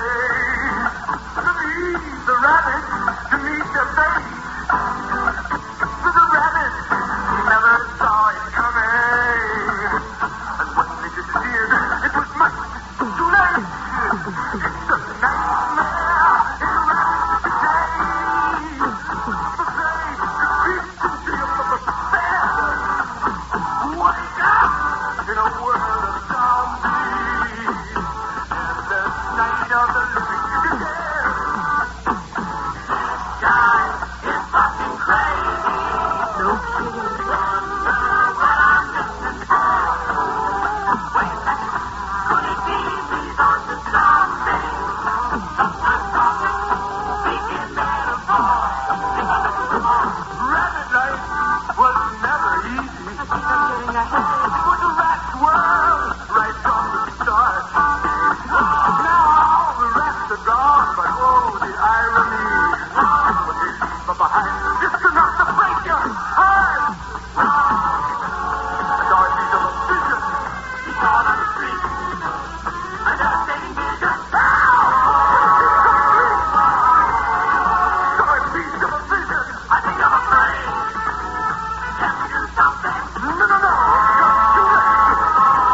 Into the melting pot. Into the melting pot. Rabbit stew. For rabbit stew.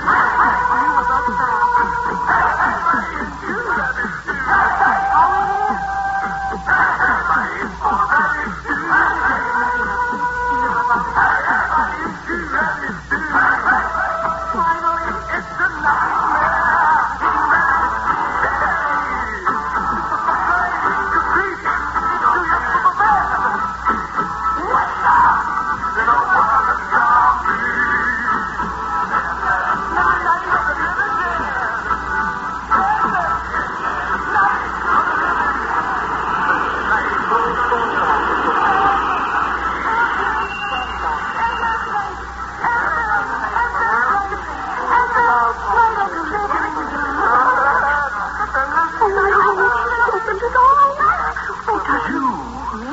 Something about you. Oh, no, there isn't. My train. Wait. Hey, let's go. It's rich. The cream is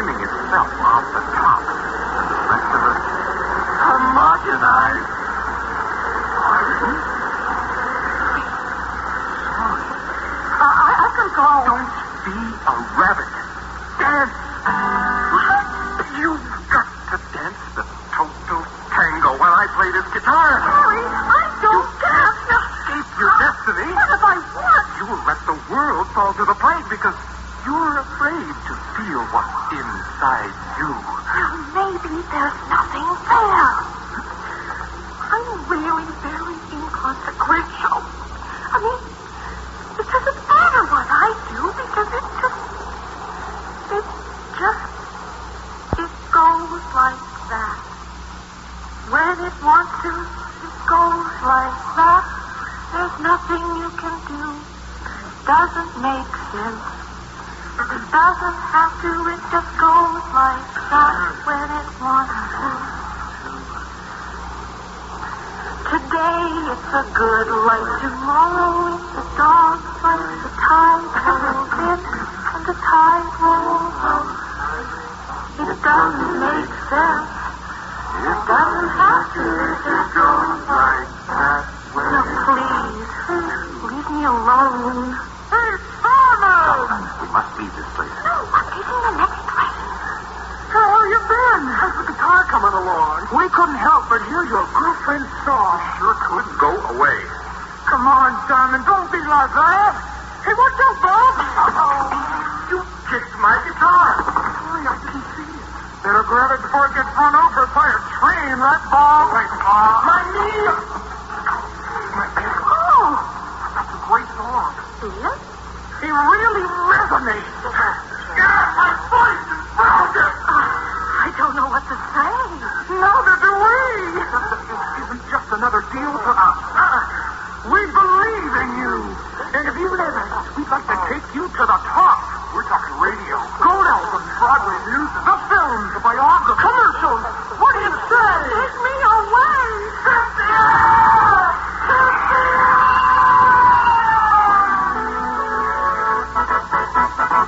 It goes like that. When it wants to, it goes like that. There's nothing you can do. It doesn't say perfect. Idea of the new defeatism. It goes like that. Makes sales history. It sweeps the world.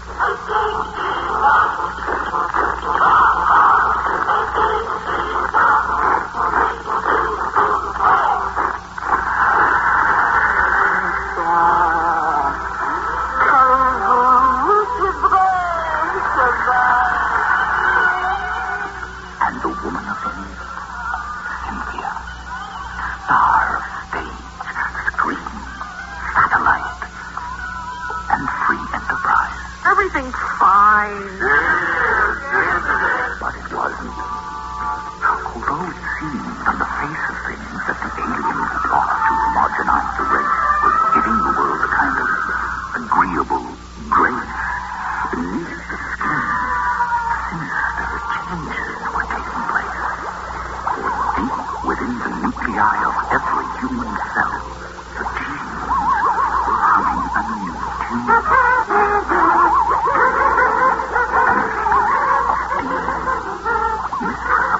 Biological mystery recognizes impending doom. What are you genes trying to do to me?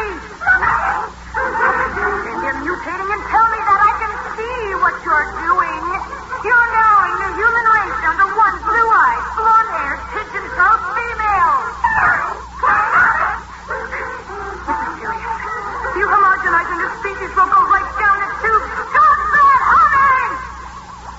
God, if this is some new kind of VD, we are really up the creek. Where is that humming coming from now?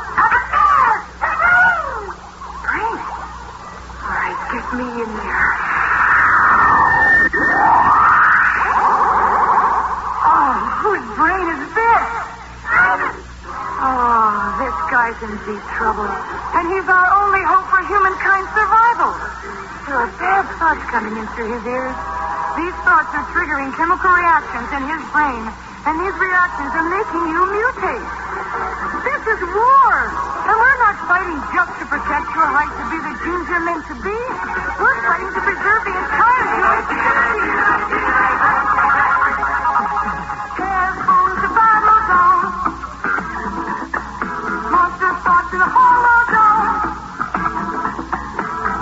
wartime plan is everyone's home.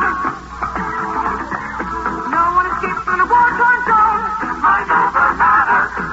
Mind over matter. Mind over matter. Sword monsters. Linking the chain. You bet. It's the brains. I'm talking about you, Bubblehead. Think of yourself much too much. You're completely out of touch. Trust you, and I'll end up dead. Danger comes to the door. Danger oozing from his pores. And what do? You inside him inside. Let him teach you. Maybe that would teach you. But if you take a fall, then body don't do right. When I look back over the work we've done with this species since the beginning of time, I ask myself, was it worth it? Was it worth trying your best when constantly confronted with phenomena like the Inquisition and polyester? I say yes. Yes, it's been worth it. Because there have always been a few like Simon who fought along with me to keep the race fertile and aspiring. So let's fight to keep the guy the way he's supposed to be. Earth, the year of desperate measures, the year of humankind final, futile gestures. Simon's International Individuality Workshop. You're here because you're scared. Yes? The plague is eating away at your essence. You feel yourself slipping away. Do I want to be you? No. Being you would be beautiful if I were you, because you, when you're really you, are truly beautiful. Who do I want to be? You. And who do you want to be? Let's get to work. Show each other who you are. Right. Earth in the year of the primal scream. But on the planet of the dogs, it is the season of betrayal. If I'd left her alive, she'd have died from grief. It was the humane thing to do. Now, Cynthia. Fun, wasn't it? While everyone was almost you. Everyone agreed, you being the center of attention. Well, get ready, sweetheart. Another few moments and you'll be completely surrounded by yourself. Then the fun will really begin.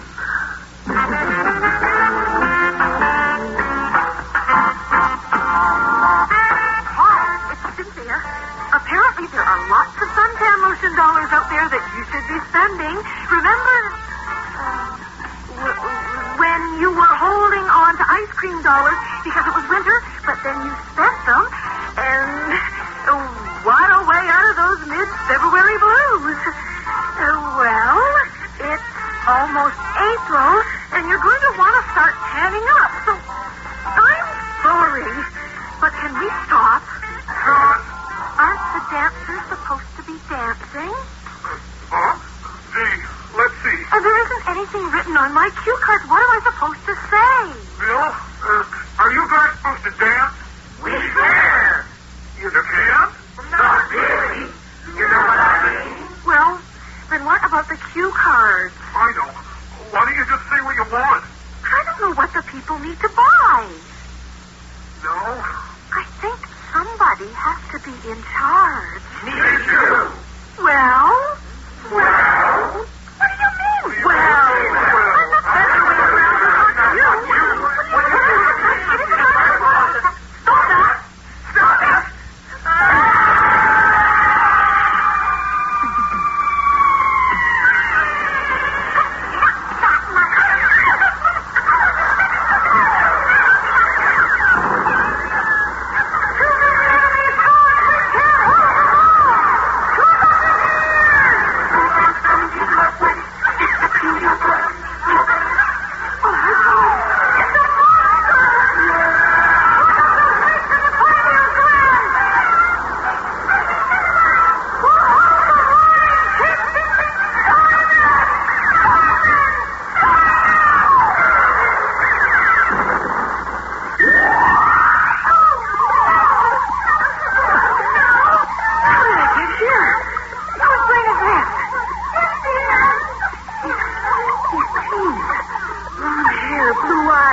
and toes. It's you they're all becoming.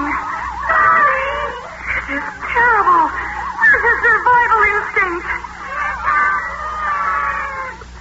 You've got to be kidding. You're supposed to be the beast within. Now, come on. Get up into her brain and get her dancing. Don't give me can't. I'll come down there and drag you up myself. What the hell is this? You've knocked me down.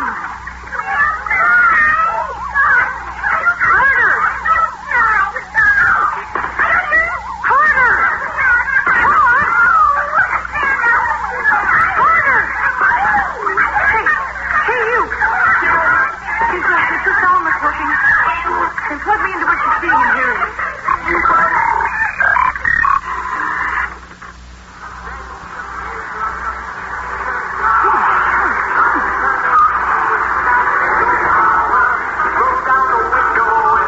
Hey there. You seem upset. Get in. Let's go for a ride. Oh. Don't be afraid. It goes like this. I'm here to take you away. I'm going to fill in the cue cards for you. Let's go. Don't let him touch you. I don't know. What's the matter? Well, sorry.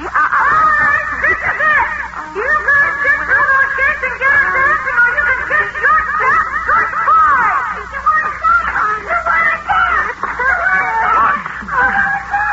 I don't know you. I don't love you. I don't think I even like you. But I'm going to go with you because I'm afraid to be alone.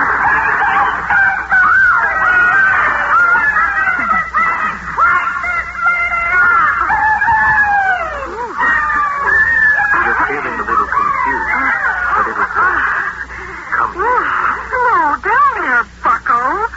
Huh? Something's just occurred to me. You want to know what? I'm not so sure. Then get this. I never knew love because I couldn't dance. No, I wouldn't show myself. Now here we stand at the end of the world, just us two, and nobody else.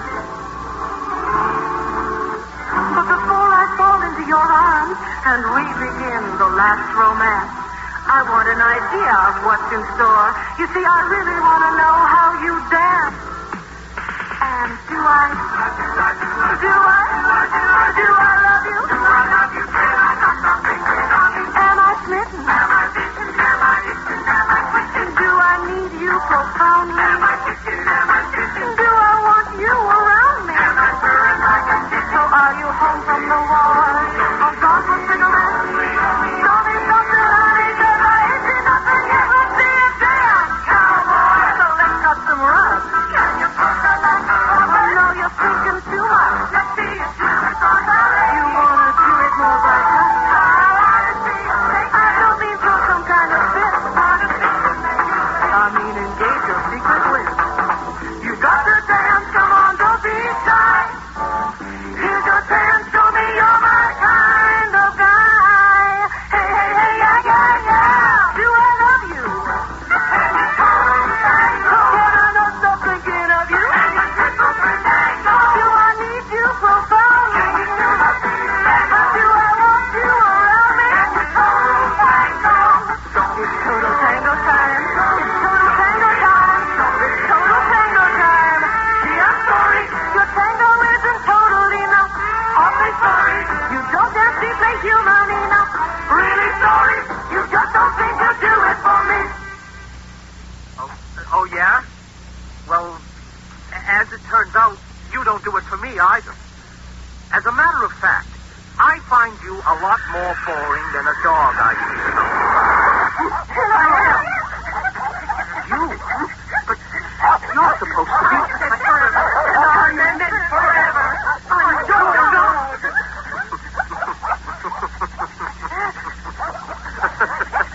You can't say me.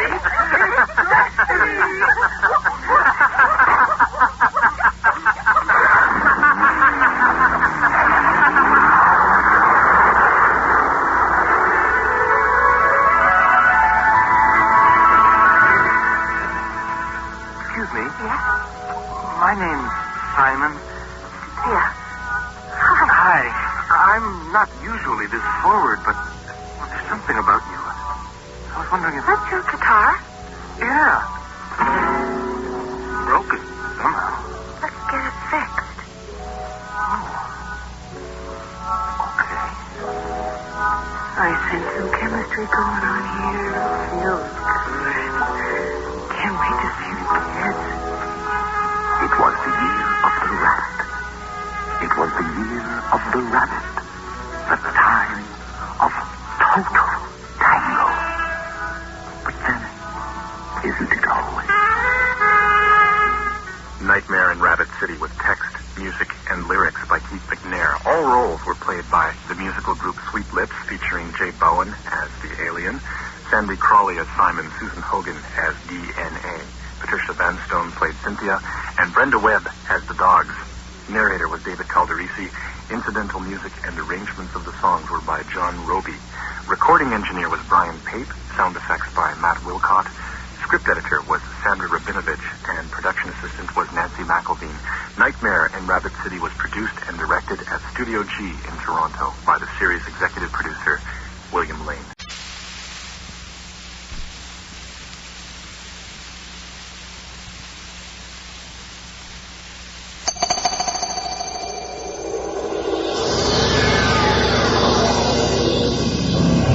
Hi there.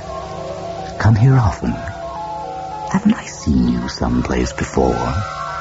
Hey, what's a nice fleet like you doing in a dump like this? Your galaxy or mine? But make up your mind. Quick. I've double parked my crawler at the vanishing point.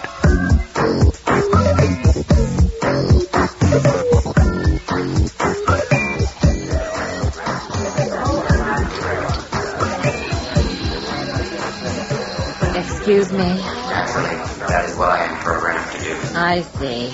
Might I have another, please? And if it's not too much trouble, could you please go a little easier on the ice this time? Apologies. My recipe banks assume a rate of consumption and allows a melt factor. Perhaps they need readjusting. If you'll allow me a moment to borrow a pneumatic hammer. Unnecessary. Auto adjust in progress. Hi there. Mind if we sit down here? I don't own the bar. Yet. Thank you. My name's Dario. And this is my friend Wallow. Say hello, Wallow. Hello. One gargle on the rocks. Pebbles. Thank you. I'll have a Ding Baby's Delight, battered, not bled, with a twist. And my friend here drinks Gargle. Any Gargle. Oh, no, put them all on my tab. So, what's yours? Gargle on the rocks. No, I meant what's your name? Did you hear that, Wallow? I asked our friend here's name, and our friend here thought I meant... So what is your name, then? Flano. Flano. What a lovely name. Flano. One of those dearest to me in the cosmos had that name. Now no longer with us. But life was cheap in the core. Well, we're not supposed to talk about the core. And these days, I guess some people might think of it as name-dropping. So, what's a nice fleet like you doing in a place like this? Getting stinking drunk. Yes, well... One Ding Baby's Delight. One industrial strength gargle. Thank you. And pour one for yourself. Oh, goody. Thank you so much. It should do wonders for my solenoids. Sorry, I Think didn't... nothing of it. It's bound to slip some of our minds at times that some of us are living protoplasm, while others of us are merely rewired refugees from Osculo's galaxy of spare parts. I said I was sorry. Anyway, I think my friend Flano here's ready for another. Surprise, surprise. Maybe I should just run a hose over it. Touchy. So, Flano, are you one of those who drinks for the taste? Or to unwind from a hard day on the job? Or to forget? I have no job. An artist. Let me guess. Dancer, right? To forget. Huh? I beg your pardon? I drink to forget. Forget what? I can't remember. Did you hear that, Wallow? Can't remember. That's rich. I can't. You see, I've been drinking. I had one once. One what? A job. Oh, what kind of job?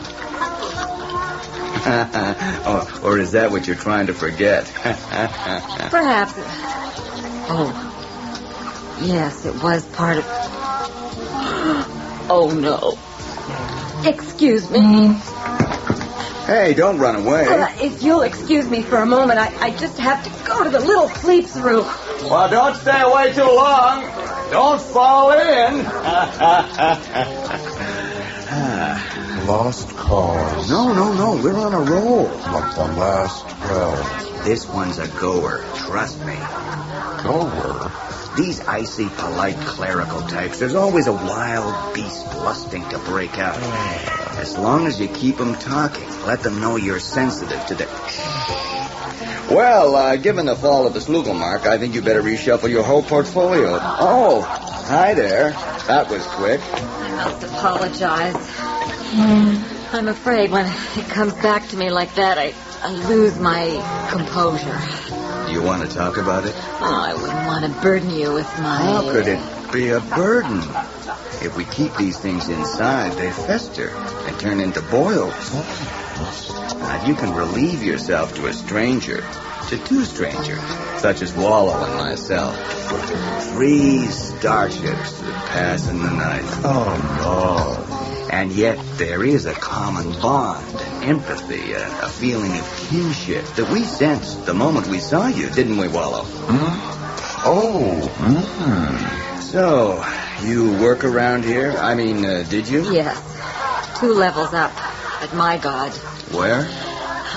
Ministry of Intergalactic Observation and Development. Anthropology Division. That was in another life. Oh, declared redundant. No, I resigned. Or was asked to. It all blurs together. One gargle on rocks. Profuse apologies for the delay. We have a convention in from the planet of Shriners. If it's going to take that long, we better order another round now. Oh, dear. Am I imperiling my tip? These bar droids are getting pretty quincing uppity. Pardon my Flambodian. I've heard the word before. So, what did you do at, My God? My God. I was a scout liaison. No, quince false modesty. I was the scout liaison. When some scout got an instrument flying in the magnetic nebula heard Flano's voice answering the where to quince am I code, you could hear that scout's voice soften down, just like a Frambian razorhead with a warm soother. It all began with a standard transmission from an unnamed planet. Automatic was optional? Wallow. Just trying to inject a little levity. No harm in that, Wallow. I need all the levity I can get. Not to mention injections. It was a routine status report from Scout Agent X-12 on assignment to an unexplored cluster at the far edge of the universe. Or it should have been routine. This is X-12, repeat Scout Agent X-12, reporting from the unnamed planet, the ZEPPIS sector. Hello, X. Wow, is that you? None other. Hey, I never thought it. I didn't know it was going to be you at the other end. I would have taken a shower, or at least scrubbed out my pod. Flatterer. Shall I turn on the recorder for the status report? Yeah, sure, very much the report. Recorder activated. Final report. Confirmation of prognostications in my initial report. Sentient life on the planet composed of 2 separate and distinct species, one dominant, the other slaves. Slave species, large, grim, and dull. Master species, just the opposite. The slaves fetch and carry, pamper their masters, manage the economy. Typical pre-robotic drone work. Soil samples and all that rocks and bone scrap are collected and stored, available for analysis when you get me home. That's about it for this place. Recorder deactivated. I guess it ain't the most professional report I ever filed, but if they're going to leave me out here this long, they got to expect... This is the last living dot in the sector, though. You can send me out a power beam, bring me home. Hey, how would you like to meet me at the dock? I should be home in about an orbit and a half. You can scout us up if we need a little Margit. Tempting offer, X-12. But I'm afraid it's going to take you a little longer to get here. Not me. The parasecond that beam hits, I'm rolling. I got the camouflage all dragged off the ship. I'm waiting with my digit on the throttle. I'm afraid you're going to have to camouflage the pod all over again. What do you mean? The council were so intrigued by your first report, they gave me the option to beam out a transmogrification. No, you can't do that. X. No, I won't do it. You knew what the gig was when you took it, X. You don't understand. I didn't face transmogrification. I've been transmogrified more times than most scouts have foiled their nasal guards. I've been a Danubian 12-legged foyt. I've hung from the clouds of Dorba by my prehensile teeth. I've crawled across the oxoid jungle floor on my star-shaped stomach tubes. But this, you can see them. No, scratch that. I wouldn't waste that on anybody. Just take my word for it. They got no solid shape.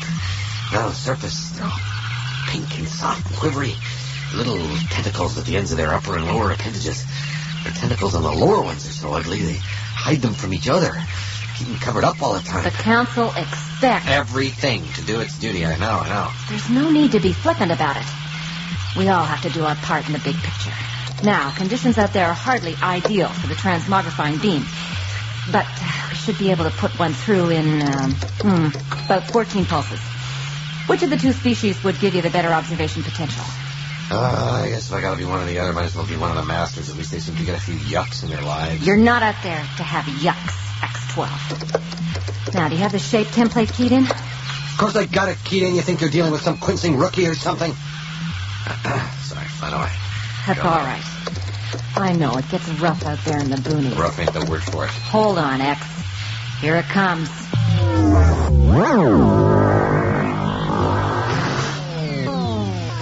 Smashing me down like a mushroom. It's okay, X. You'll be all right. Going all mushy on the outside. Hold on, X. You're strong. Oh. Yeah. Come on. That's right. X, how do you feel? Oh, golly, kind of okay now that it's over. Seems to have done something funny to my voice, though. Well, you run along, do your scouting now. The sooner you get those reports in, the sooner we can bring you home. Your recording file code is 3-9er double-digit rhomboid. There now. Don't you feel better now that you've told us about it? Sure is a sad story, though. So, you live around here? Oh, that is not my story. Merely the introduction. You think that would be enough to drive me to drink? Although your facile excuse for sympathy certainly would be, if it weren't that my glass is dry. More drink. Thank you, Wallow. At least someone around here knows how to treat a fleet. At first, the reports came in routinely enough. Hi there, X12 here on the unnamed planet. It ain't so bad here, really. It's kind of weird, though. The master species guys spend a lot of time hanging around outside doing some real complicated sort of self-hypnosis exercises. In one of them, the group got split up into two halves, and we spent a couple hours pushing a flat black thing around with sticks. It would be some sort of golly, I'm not sure it's working funny these days. Ecological significance, since one half got called leaves and the other half oilers. Question, why do none of them want to be a leaf? We'll need further data. The master species specimens live in separate housing units, sometimes 2 or 3 to a unit. Each unit is equipped with 1 or 2 of the big, ugly drone species. Question, why do some of the master species get 2 servants and some only 1? Status? Income? Lottery? We'll need further data. X12 here, broadcasting live from inside one of the housing units. These new implant mics are pretty neat. Today is something called Monday. I came out in the morning and found all the master species specimens coming out of their houses and herding into a big building. They stayed in there a few hours and then all came out again for something called lunch. Now, I got myself invited into one of the housing units by Wartface, although the slaves use a different name for him. Tell your little friend that lunch is ready, please. Hey, dog breath, come and get it. Tommy, that's no way to talk. Mom. You sit here, dear. I can't see the TV. Then just shift your chair over, dear. Notice how the drones look after even the slightest detail of their master's comfort. Are you talking to yourself or something? Tommy, eat your noodles. But he's talking to himself. It's gross. If you're going to have guests, you'll have to learn to be polite. Now eat your noodles. It tastes like slime. Amazing. The drones keep track of their master's nutritional intake as well as doing the menial jobs. You haven't introduced me to your little school chum, Tommy. Mom, dog breath, my mom. I mean his real name. Don't know when he ain't my little school chum. Don't you go to school with Tommy? School? Oh, the big building. No. Well, where do you go to school then? Workface, how would you like to tell your drone for me to keep its nose out of the affairs of its betters, since it doesn't have the mental equipment to understand, even if I felt like answering it? I beg your pardon? Hey, it's 1 o'clock. I'm going to be late. Oh, but you haven't eaten your noodles. I'll eat them when I get home. Oh, for goodness sake.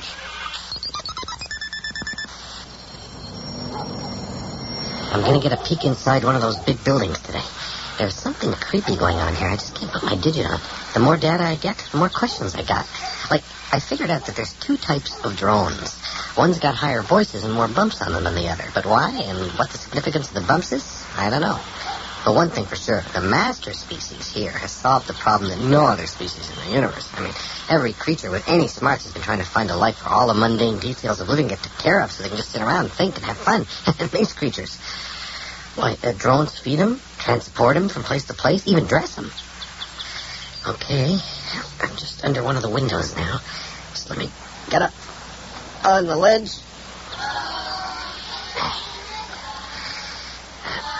Okay. Now, there's a whole bunch of masters in there sitting in lines and one drone up at the front. Maybe this is where they train the drones to perform their simple tasks. But why so many to train one drone? Maybe the drones are even more backward than I thought. Gotcha! I've seen you hanging around here before. Whose class are you supposed to be in? Put me down. You're coming in to see the principal. Put me down, slave. I'll have you flayed. I'll be boiled in foot nap. Who do you belong to? You just come along with me, young man. Perhaps we'll have to phone your parents. Oh, you come back here, you little bastard. I'll have you in detention for the rest of your life. This is Scout Agent X-12 signing off for now. You mean those master things didn't ever have to do anything? That's what X said, wasn't it? You think X-12 made observations just for mandible exercises?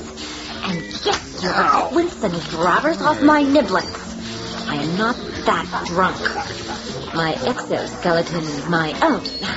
I need another drink. There's still some in your glass. No, there isn't.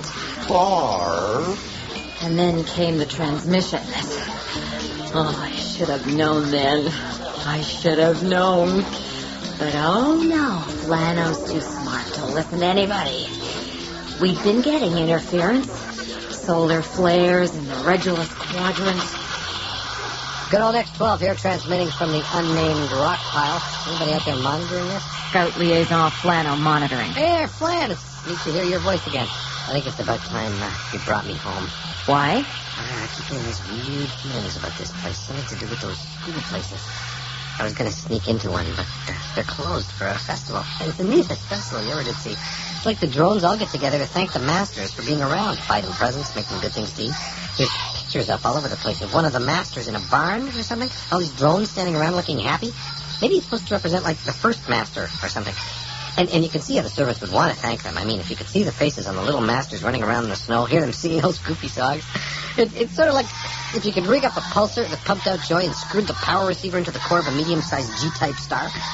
Even the drones, it rubs off on them. Sometimes a few of them almost look like they got something in them besides this grim, gray grinding through the day stuff. Almost. Right now I'm on my way over to Wartface's. Some kind of nighttime gathering of some of the masters. But Flan, why don't I just skip it? And you can send out a beam to detransmogrify me and power up the ship. X. You said yourself that there were many questions still unanswered. I don't know if I want to know the answers. X-12. If the council could hear that. I'll garble it off the tape. But if you were any other scout, I'd... Recall me? X, you're incorrigible. Now, I have a lot of other tapes to monitor, so you just run along and keep up your transmission. Try and get as much in as you can before the flares cut you off. Okay, Agent X-12 carrying on here. Agent X-12 knocking on the door. Oh, it's you. X-12 saying hello to Wartface. Hello, Wartface. Still talking to yourself, eh? Well, come in so I can close the door. Just go straight down to the rec room. Rec room, what does that mean? Maybe this is where we find out some of their secrets. Hey, you're the one who talks to himself, aren't you? Come dance with me. I don't know how. None of us do. Just what we see on TV. Come on. There, you see? It ain't so hard. The master species specimen in front of me is He's moving in hideous excuse for a corporal form in a... Well, not that hideous. In fact, it's kind of... Wait a minute. Something strange is happening to my voice and my face. I can feel it breaking out in little bumps. What's happening to me? The flares, they wouldn't stop. I tried everything. Reeled the Fimbustat, strapped myself to the console, popping little white pills. There, you mustn't blame yourself. Who else? X had wanted to come home. Don't talk anymore now. You don't have to finish this Quinsing right I do, slime garble. You got me started and you'll hear the end of it. I finally found a window through the flares. Scout Agent X-12, repeat, this is Scout Agent X-12, transmitting from the unnamed planet. Does anybody out there copy? Receiving X-12. Repeat, we read you. This is liaison control at Mygon. Flano, is that you? If you're an auditory hallucination, don't tell me. It's really me, X. Oh, it's so good to hear your voice again. I thought we'd never get through. Good to hear my voice. You got no idea what it's like to hear yours. Get me out of here, Flano. I need a detransmogrifier beam with a power input to charge the ship. You're still on active You assignment. can't hear me. I said get me out of here now. You get your fuzzy little pod nut in gear. Get me home. Sorry, Flano. I'm losing control. Just please. What's happened? I went into one of those buildings. Snuck in when the masters all went back after the festival. Hid in the heating ducts, listening, watching, until finally I learned the ghastly truth. In those buildings, those dull, gray, lifeless drones are slowly, day by day, year by year, transmogrifying their happy little masters into themselves. Getting bigger and duller and stupider every day, while their servants watch them with these sly smiles. That was the physical change I was feeling, the start of it. Maybe they put chemicals in the water or something. I tried to tell them. Prime directive be damned. I kicked off the grill. I jumped down. Run! Get away before it's too late. But they wouldn't listen. The big drone at the front of the room came after me, but I gave it a dose of Devinol mist from the spritz gun. When last seen, it was trying to eat a light fixture. There was too many of them. I ran. They're out there now, looking for me. Flano, you gotta help me. The horror. Of course I will, X. Oh, what you've been through. Why couldn't I have listened to you in the first place? Amplifying beam power now. Are you prepared to receive? Prepared, believe me, I've been waiting for weeks. Beam power at maximum. Give it to me, Flano. Give it to me. Here it comes, dear X. Well? Can't you feel it? It isn't in yet. It has to No, be. it isn't. I don't feel anything. Flano! I'm losing transmission. It's the flares. They've started up again. What? Can't hear you. The flares from Regulus. Another storm. Just send the beams. I'll transmit en route. I can't. The flares are chewing up the beam. How long do you think it'll be before you get rid of the flares? Adjusting time calibrations to the orbit of the unnamed planet. Anywhere from a week to 20 years. 20 years? Flano, you can't help me. Don't leave me here. X.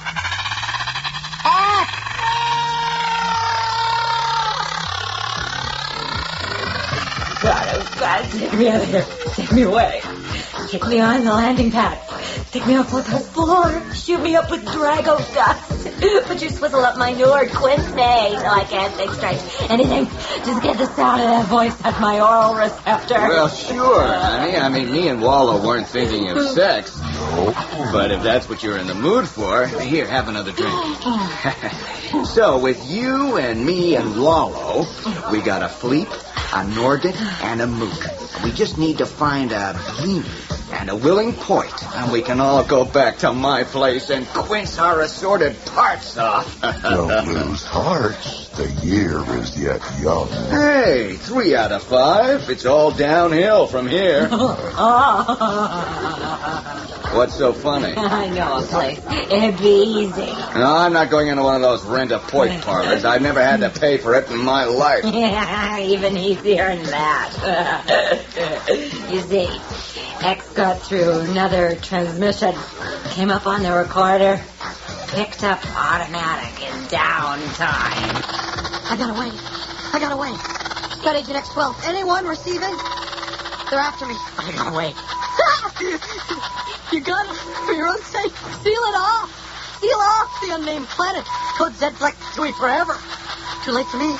Save yourselves. I should have seen it right on. The ones with the bumps and the ones without. Well, what kind of a psychopath would I have to be to... They caught me.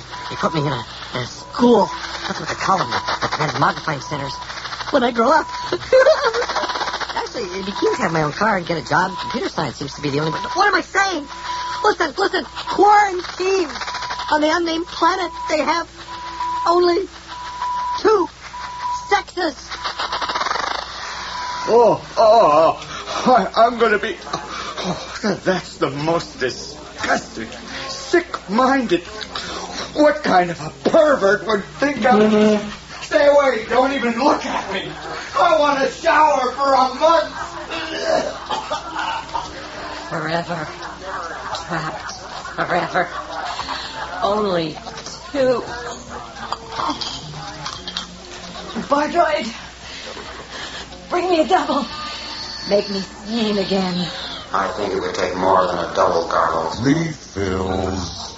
Certainly. Immediately. Coming right out. Well, what's wrong with you? How come you didn't run off screaming like your friend there? Nothing makes you sick? Or you think I just made it up to get rid of that cack breath? Oh, you go ahead and think that if it makes you feel better. But they used to say it, my God, there are more things in matter and space than are dreamt of in our physiology. I don't know why they used to say that. You know, you're not bad looking. What do you say? 2 out of 5. Like you said, the year is yet young. If I haven't turned you off forever. 4X. 2 sexes.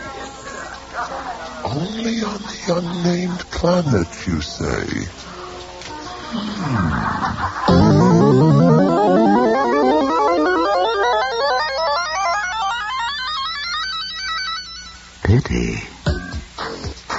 Pity Dario didn't hang around a little longer. Might have learned a thing or 2. But set him up, Bardroid. Guardrails all round. Make it 1 for poor doomed X12, and 1 more for the vanishing point.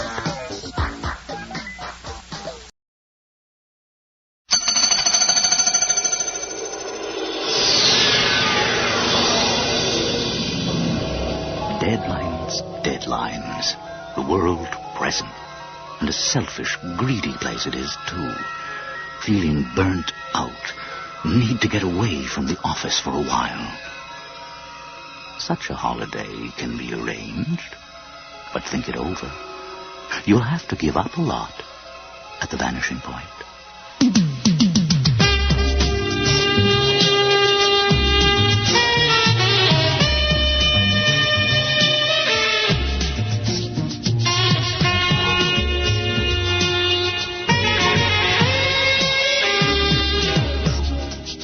When you're the best in your field, everybody wants you. But sometimes they want you for a reason you wouldn't believe.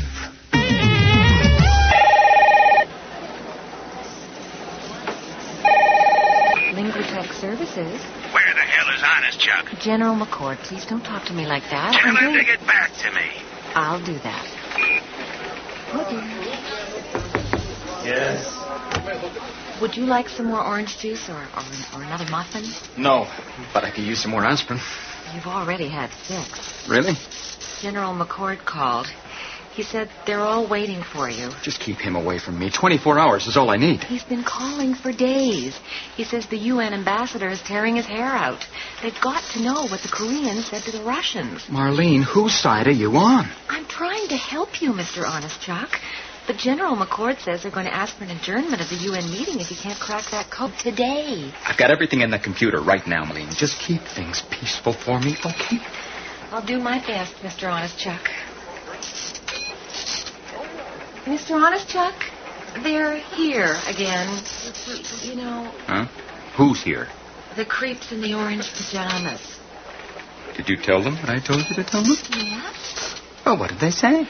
They said they already are in hell. That's why they need you. Well, it's nice to feel needed. Do you need me, Marlene? I like to work here, Mr. Honest Chuck. Really? Surprised to hear that. I don't like to work here. I'll tell you what, Marlene. Tell the creeps that if they stay out there any longer, we're going to start charging them $500 a day. Yes, Mr. Honest Chuck. Oh, Mr. Sanderson called. He can call me from now till doomsday. I'm not here for Sanderson. I'm never here. I told you that. Never, ever. Would you like a Valium? No. I just don't want to talk to Sanderson. He's got a writ of possession for your house and your car. There's a guy out there with a black suit and a violin case, right? Oh, Mr. Honest Chuck. Send that guy in, the hitman. I'll see him. Get it over with. You've got to talk to Sanderson. You're just the secretary, Marlene. Don't play Florence Nightingale. Sanderson's a nice man. He wants to talk to you before he does anything. He's already doing it.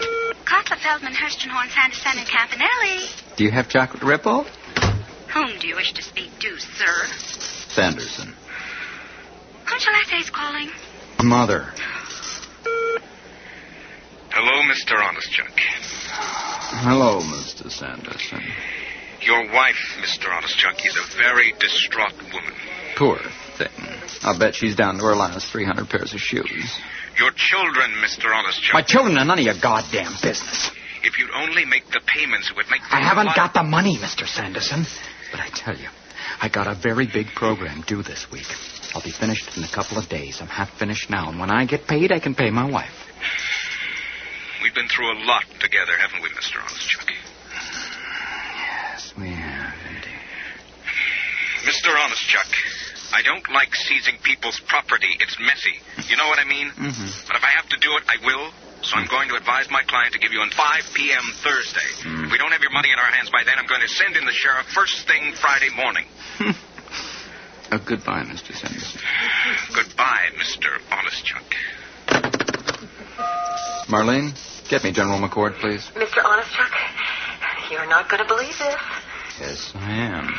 The creeps in the orange pajamas, they just gave me the first day's rent. $500 in gold coins.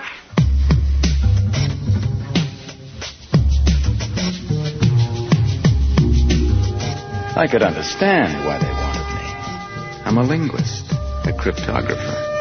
I'm an expert at generating codes. And breaking them, too, when that's what the client wants. And I'm also an expert with computers, so I can build them and program them to do anything with language that you want done. We have been to see many people, Mr. Honest Chuck. They all told us we must come to you. I could just hear the other guys in the business. Oh, go see Ted Honest Chuck. He's your man. With friends like that, who needs enemies? Mr. Honest Chuck, we live in Nepal. We want you to come to our home and build us a machine that will take all the letters of all the languages in the world and print out the 9 billion names of God. The idea was absurd, of course. But even if I wanted to take on, just to prove to myself I could do it, they would have needed a whole room full of interface computers and a whole army of printers. Our great guru taught us that when we have written out the 9 billion names of God, God will bring this universe of illusion to an end. Then a new and better age can begin. So what's your big hurry? I mean, do you guys really want the world to end? Take your time, pal. Write slow. Nobody's rushing you. Mr. Honest Chuck, for 300 years we have been studying the languages of the world and writing out the names of God according to the instructions our great teacher left to us. But now it is hard to find young men to join us. They do not have reverence for the way. We are afraid. We have only one child in our ranks. He's a good boy, but when we are gone, he will not be able to carry on alone. Our holy task will not be completed. Well, I can understand your problem now, my friend, but... no, I'm not the solution you're looking for. Our astrologers have told us we must seek a man of your talents. I'm busy, I told you. You must help us, Mr. Honest Chuck. You are our last hope. Tough noogies, friend. I figured they'd just get tired and go away. But instead, they just set up camp in my outer office. In God's divine plan, there is a purpose to everything, Mr. Honest Chuck. It became a contest of wills. Which of us would crack first? Me or the Chief Llama?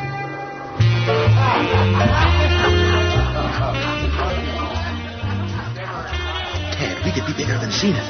We could be bigger than Apple. We could even take on IBM. I'll put up the money. I like the independence. You have to grow, Ted, or the big guys will gobble you up.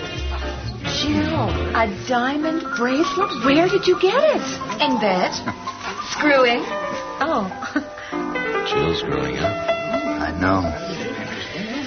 It's nothing personal, Honest Chuck. Just between us, I think your wife's a greedy bitch. But she does have her legal rights. Do you have a wife, Mr. Sanderson? Not anymore. You don't need any more parties, Mr. Honest Chuck. You need some sleep. What's the use of working so hard if I don't get any fun out of life, Marlene? I hate to see you look so thin.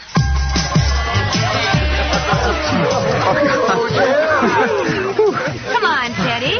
No, I can't do those steps. Yes, you can. Honey. Come on. I can't. All right, I'll try.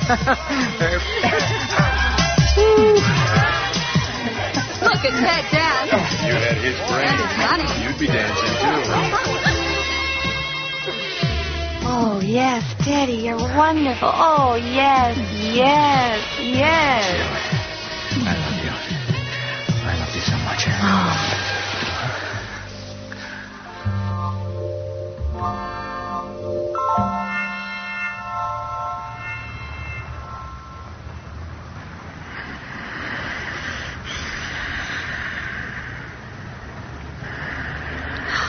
Wake up, Teddy. Huh? Wake up. Oh, what time? I don't know, but the sun's coming up. I can see it. Oh, yeah. You have to go home. Get up, Teddy. Jill, we've been going together for 2 years. Do you think maybe just this once? No, you can't stay here overnight. We are not living together. Jill, I am so tired. You can't imagine how tired I am. So am I. And I have to look beautiful at 7 o'clock in the morning. Please go, Teddy. Don't do this to me. I'm tired. I have a catalog job today. Underwear. Don't look at me like that, Ted. Like what? You look like you're going to cry. You are crying. Damn you. I can't help it. Well, you bastard. You're doing this deliberately. You're so selfish. Damn you. Damn you.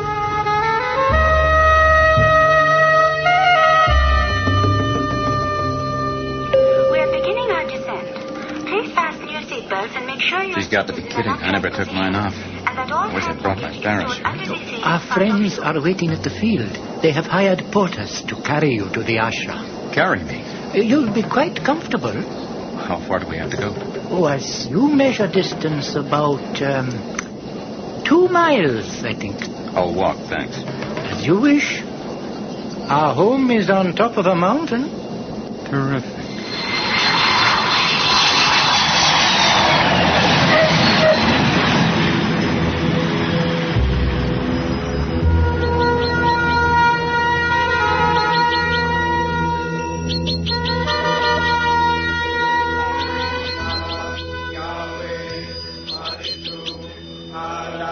Do they chant like that all the time? 4 times a day, we sing names of God. It pulls us to our duty. How many have you got, sir? Our scribes have set down 912,632 names of God. Terrific. So all you need now is 8,999,000,000 more. You begin to understand why we have brought you here. It's pretty around this place. Can I go for a walk? As you wish. Oh, if you follow that path going up behind the monastery, you will find a mountain pool. I think you will find it most comforting. Oh, thanks. I'll take a look. Do anything for you anyway until my stuff gets here. We know that. We have a monk waiting at the airport. You know something? You're starting to remind me of my other clients. Were they also in the service of God, Mr. Onischuk? No, I wouldn't say that about them. Enjoy your walk, Mr. Onischuk. Rada, Jehovah, Quetzalcoatl, Hera, I just wanted to get away from the office. I didn't realize how burned out I really was. For days, maybe weeks, all I did was sleep and go for walks. We were close to the tree line. I could see the tops of mountains pushing like fists into the clouds. The monks told me that one of those fists was Annapurna. There was something very special about that place. I'm not a believer in anything, but it was peaceful there. Inner peace, Mr. Onischuk, comes from having a purpose in life. I saw people in your world frantically trying to gratify their senses and their appetites. I was overcome with pity for them. They will never know true inner satisfaction. They will always be tormented by their cravings. Peace can only come from submitting your will to the will of God. Breakfast was a bowl of porridge and a mug of tea with a glob of yak butter floating in it. The stuff was strong enough to take the enamel off your teeth. But I grew to like it after a while. I thought of the tea as my early morning blast. I used to get up with the monks and sometimes even chant with them, just to be sociable. Then, after breakfast, they'd go to work writing, and I'd take off into the hills for a loaf of bread and a bit of cheese.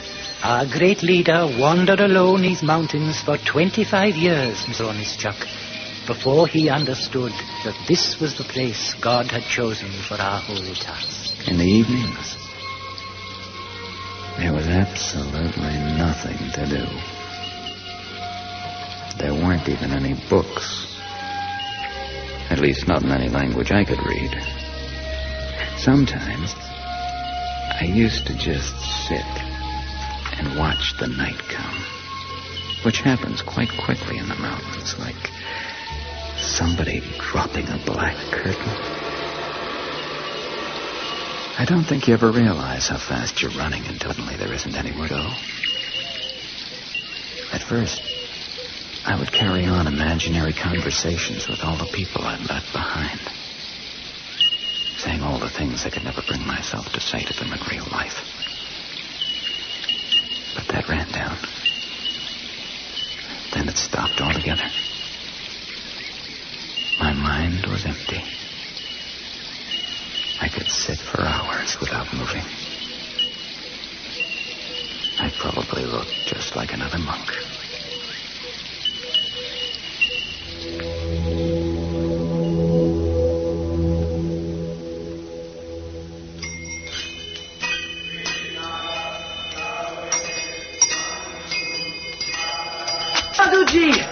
Sadhuji, they have come. You must not out in here. Now, tell me quietly, who has come? The boxes for the new master. I met the porters on the road. God's will be done. Why does he need so many? You go to the scribes. Bring them fresh ink and pens.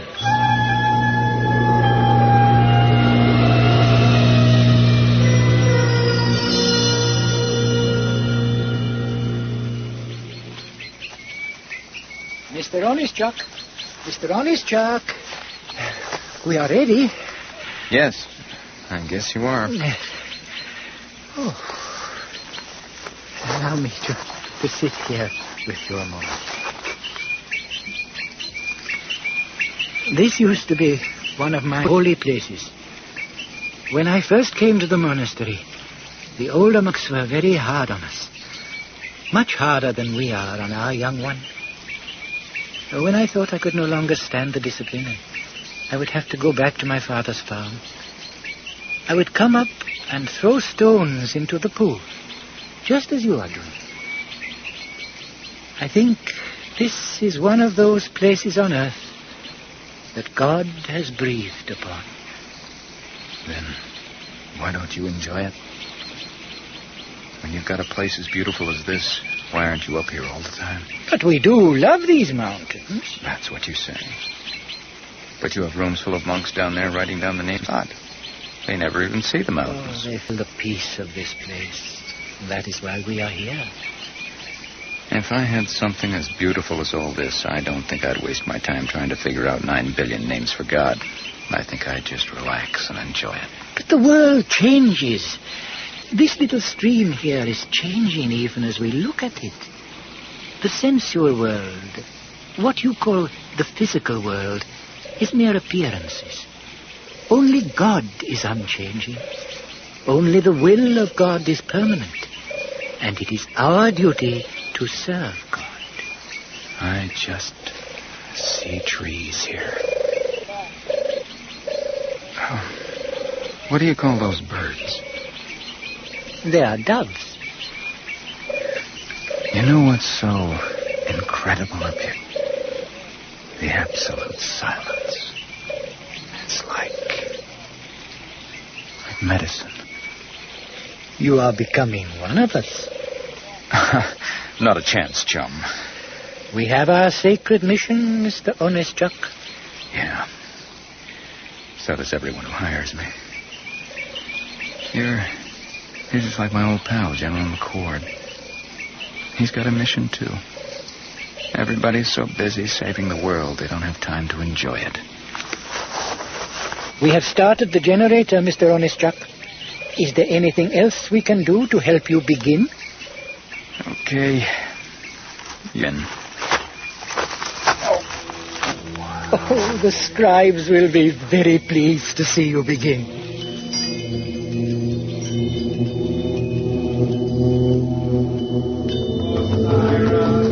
Shiva, Taiwa, Mary, Saraswati,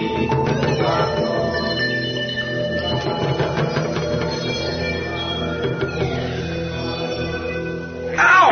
Damn it! Oh, Jesus! Teacher, can I help you? Pull that goddamn foot! Oh, yes, teacher. Oh, thanks. God, where did they get this soldering iron? It's a goddamn antique. Should I get the llama? No, don't bother. It's, well, I just ordered my thumb to the motherboard, that's all. Teacher, what are those little... Those little things, my friend, are the heart of the computer. They're called silicone chips. They are so small. Can these little chips really think? No, only people can think. Those little chips do exactly what I tell them to do. You know what I think, Master? I think that when your little tiny chips have written out the 9 billion names of God, He will reach down and take me by the hand because I have helped you build your machine. And He will say, "Come to me, Narayan." And He will lift me up to sit in heaven beside Him. Narayan, none of that is going to happen. Oh, yes, you'll see. Have you ever thought of leaving this place? Where would I go? To school, in the South. Yes, I would like to go to school.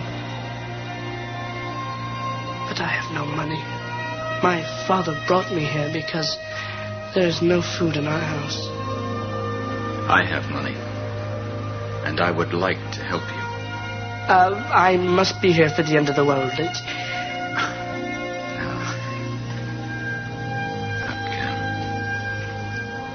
Look at these chips, kid. Do you think there's any power in them to make the world end? Oh, they are small, aren't they? They're just Little bits of silicone, Marion. If what you say is true, if the monks are wrong, I would like to go to school. I'll take you then, Marion.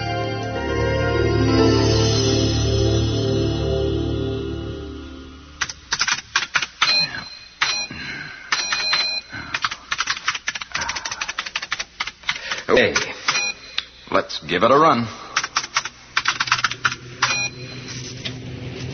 They're so quiet. I expected them to be noisy. Those are laser printers, my friend. State of the art. And I've programmed your great teacher's formulas into the computers. They are miracles. Oh, so many generations of monks have worked and died in this place. I wonder what they would say if they could see your machine. I'm wondering what the monks who are here right now are going to say. They will be very happy. They've spent their whole lives writing and chanting. Now these machines are going to put them right out of business. If I was one of those monks, I think I'd get pretty angry. That cannot be. Our religion teaches the way of peace. What if your religion falls apart? When the name comes off those printers and nothing happens, those monks are going to go crazy. I have thought of that possibility. It's not a possibility. It's what's going to happen. Come with me, my friend. There are mountains in my country, too. You can open an ashram there. I must stay here to the end. I'm trying to save your life. I understand you, Mr. Honest Chuck, and I am grateful. But every person has his own special destiny. And this is mine. You helped me get myself together. Let me help you now, please. I am beyond your help, Mr. Honest Chuck. But the boy... Marion? If something happens to the monastery, he will have nowhere to go. I'll come back for him, Sadhuji. I'll see that he gets an education. You are a good man, Mr. Honest Chuck.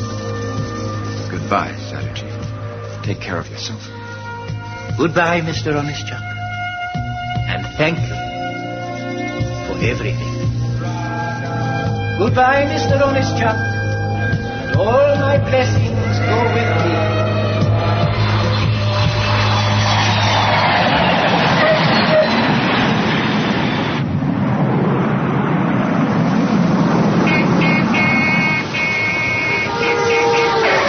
Watch out, you bastard, I'll tell you. Easy, friend. I'm not in that big a hurry. You got all the time in the world, eh? No, that's not true, but I'm not in a hurry. A few minutes more or less. Are they really important? Listen, buddy, time is money. No, it's not. Who told you that? A friend who lives on a mountain. Oh, yeah? Well, tell him to try driving a cab. Then he'll learn the real truth. Time is money. Time is money.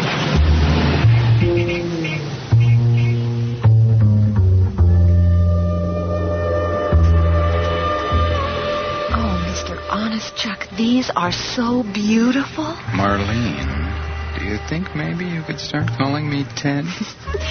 Real diamonds? As real as you get 'em, Marlene. I'm a wealthy man now. The monks paid me very well. Oh, a diamond necklace. My mother always wanted a diamond necklace, and now I have one.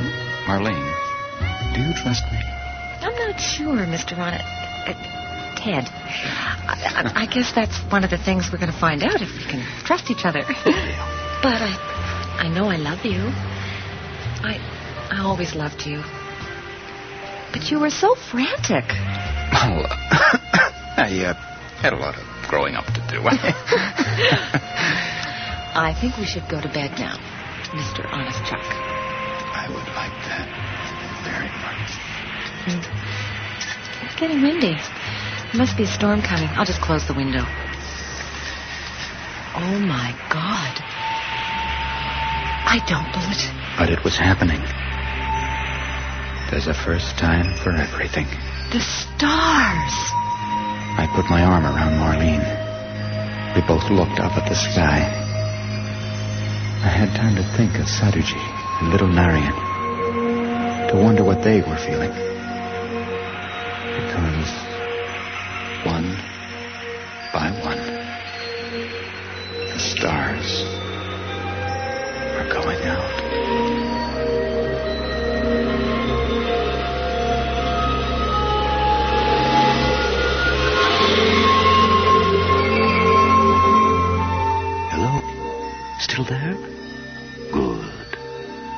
feeling any more wretched.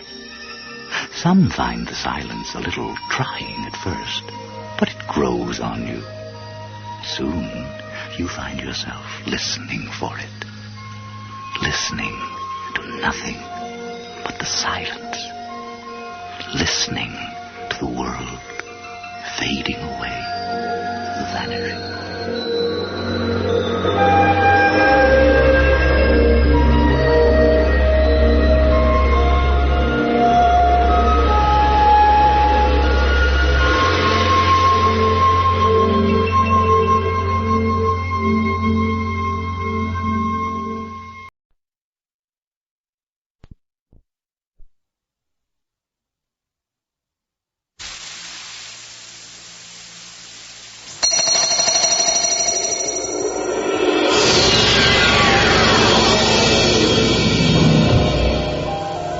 Memory can be such a painful thing.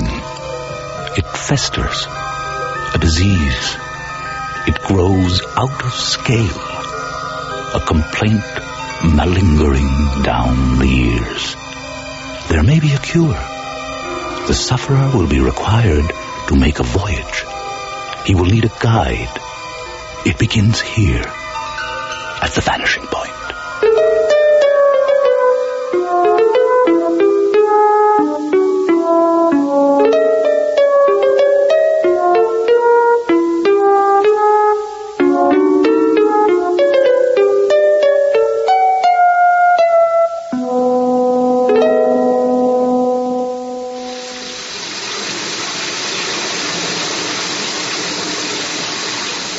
Putting the bubble bath in.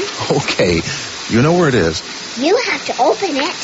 There. Hey, one capful. 2. Okay, 2. Now get in. My toys. My toys. Of course, your toys. Is that all? Yes, that is everything. Now you play, I'll pack. Don't forget my pennies. Grandpa wanted to see my pennies. Grandma and Grandpa will have lots of pennies for you. Pack my pennies. All right. Now get in. La la la la la la la la la la la la.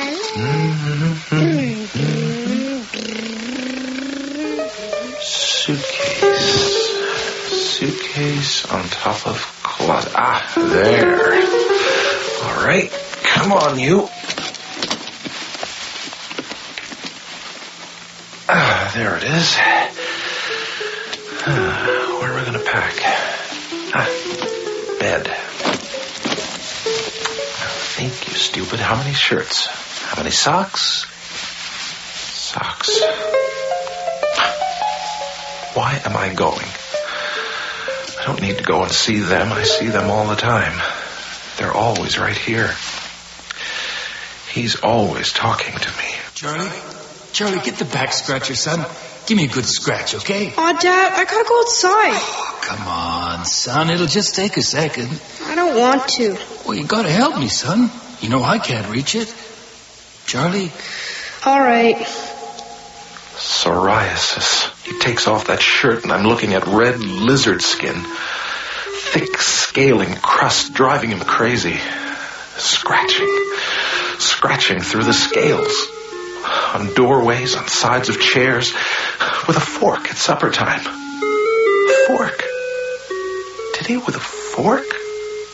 No. Did he? No, he threw it, because he... Oh, that's it, son. Right there. Oh, yeah, that's the spot. But he's bleeding there now. He feels better when I make him bleed. Oh, thanks, son. Thanks. Oh, that's much better. And my shoes all covered white with scales. I hate those scales. It's not the scales doing it to your shoes, Charlie. It's the static electricity, like you learned in school. But you get shocks from static electricity, not scales. But that's what makes them stick. Here, look, I'll brush them off. They just get back on again. I can never get them off. Oh, they come off. No, they don't. I'm ready to come out now, Daddy. All right. Here's a towel for you, honey. Will Grandpa fly a penny for me when we go to Windsor? Guess so. He will. He'll fly a penny. You know how to fly a penny? Anybody can fly a penny. No, it's Grandpa's magic trick. Teach me how to do it. I can't. I don't know how. Grandpa will show you. Now, put on your pajamas. Okay, Daddy. Her body's so perfect. Not a mark. Not a wrinkle. Why do kids have such perfect bodies? What's his body like now? She won't even have to see the psoriasis. Modern science took care of it. New light treatment gave him skin again. Some joke. Wonder how he felt when they told him the psoriasis triggered a much worse condition. Wonder how he felt when he saw his picture in that medical textbook. Case history. Some consolation. Mom, what's wrong with Dad? Oh, he'll be okay. The doctor said it's just his joints. He'll be all right. Why don't you turn on the TV? There's nothing on TV. Well, then, turn on the radio. I did. I could still hear him. Nothing helps. What? Oh, no. My head itches. Scratch. No, it'll go away. Don't scratch. I gotta scratch. It itches. Okay, scratch, you stupid, scratch. Oh, Jesus. Oh, look at the flakes. Like snow. All over the place. Oh, this is bad dandruff. Really bad dandruff. Oh, this is case history dandruff. I know it. Even the shampoo says it's not just for dandruff. You can use it for eczema and acne and psoriasis. Oh, relax, boy. Just relax. You know you made the magic number. He got it when he was 26. You checked every birthday for the red blotches. You made it past 26. Well past. You're clean, boy. Clean as a whistle. Not a scab, not a scale, not a scar. You do not have psoriasis. You have dandruff. Look, Daddy, I can stand on my head. You watching? You never watch, Daddy. Watch me. Oh, my God, be careful. Don't, Daddy. Let go. I can do it. See? She's like a yogi. Rubber joints. Wonder if yogis get arthritis. Do yogis get toes all tree branch knotted? Get fingers like his? His bend and curve in such crazy patterns, they'd almost be art if they weren't toes and fingers. I can't even push mine to go. I can do that, Daddy. I can bend my fingers better than you can. No, Megan, don't. I want to do it, too. You never let me. But I was just... Daddy, let me get it. I'll get it. Okay. Hello? Hi, Grandma. Yeah? I love you, Megan, too. who is it? Daddy, it's Grandma. Mom? Oh, Charles. Everything all right? Oh, yes. Just calling to make sure that everything... Don't worry, Mom. We're still coming. Oh, yes. Jack's so excited he could hardly get to sleep. He's sleeping all right. Oh, yes. And he had a good visit with an orthopedic surgeon. Uh-huh. They said he can be operated on for new hips. I want to talk to Grandpa. Hold on. You can't right now. I want to talk to Grandpa. He's sleeping. Is it bedtime? Hang on, Mom. Yes, it's bedtime. Grandpa's sleeping, and you should be sleeping, too. Why isn't Grandma sleeping? Get into bed, Megan. Look, I'll see you tomorrow, Mom. Oh, yes. Can't wait. New hips. Fresh plastic joints. Nice white ball and sockets. Needs a silicone spine. The old one's nearly solid calcium now.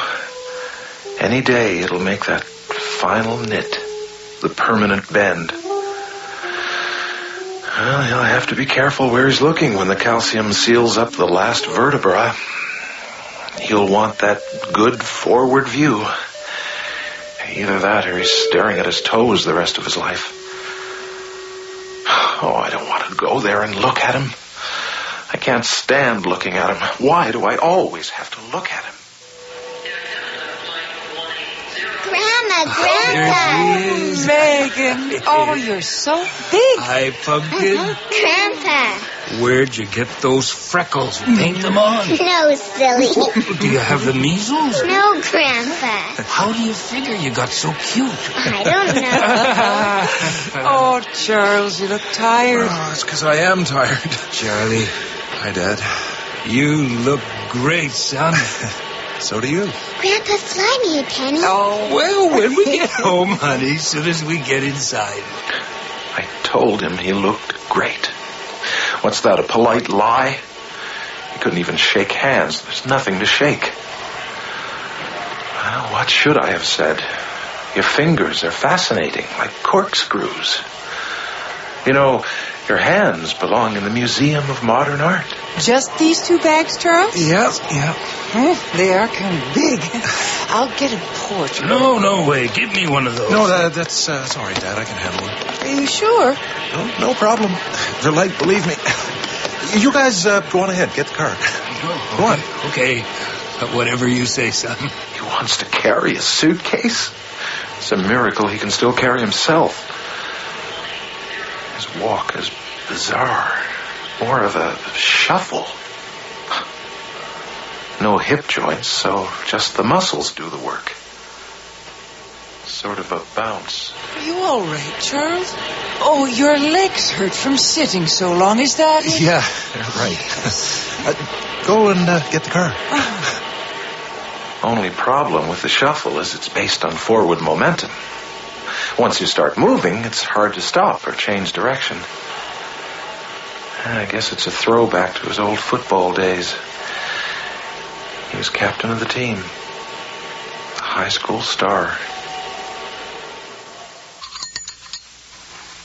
Is she asleep, Charles? Mm-hmm.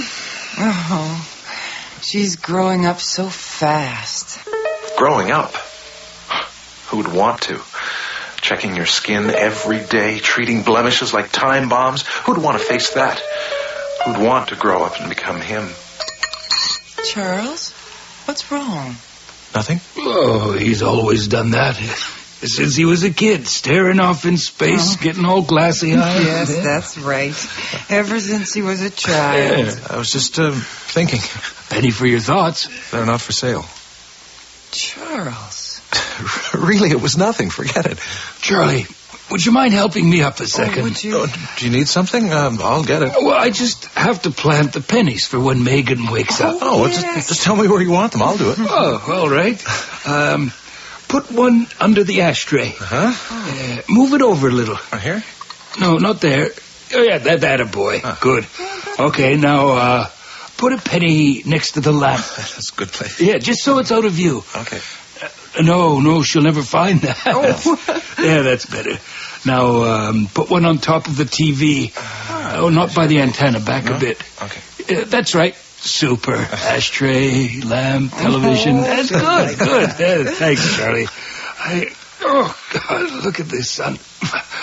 I can't even get out of the chair by myself. Give me a hand. Come on. Here, easy does it. Oh, you all right?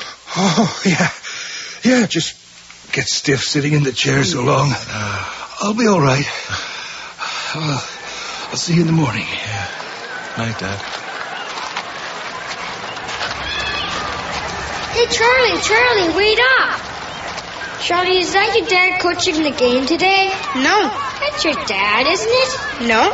He talks to you like your dad. I met him, that's all. Why's his skin so weird? How am I supposed to know? You sure he's not your dad, Charlie? Yeah, I'm sure. You sure? You want to make something out of it? Daddy, wake up. What time is it? Wake up time. Well, give me half an hour. How long's that? Big hands on the little one. Daddy, wake up. We're going swimming. You're taking Grandpa and me swimming. I am? It's wake up time. Later. Why are you always sleeping? I'm not always sleeping. I hate this bed. You're always sleeping on this bed. Why won't you ever play with Grandpa and me? I'll go, all right? Just give me a second. Fly me a penny now, Grandpa? Right now? Yes, right now. All right, watch it closely. Here it is in my hand, right? Now watch where I throw it in the air. Here it goes. Which way? Behind you. Behind you. Where? Oh, there it is by the table. No, you just missed it, honey. Turn. There it is now behind your ear. Whoops. Oh, there it goes again. It's by the TV. It landed. I don't see it. Well, you better sneak up to it by the TV. It's resting there. If it hears you, it'll fly away again. You see it? It's just on top. Got it. See? Fly it again. All right. Here, give it here. All right. 1, 2, 3. There it goes. Oh, you missed it. It's just under your nose. Turn, quick there. By the chair. Here?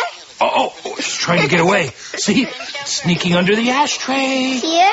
Yeah. Here, pick up the ashtray. It's hiding underneath. Got it. Here, Grandpa. Fly the penny again.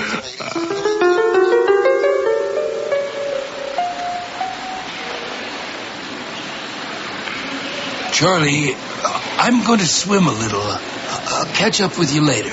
Okay, Dad. He's dog paddling. A French poodle could beat him in a race.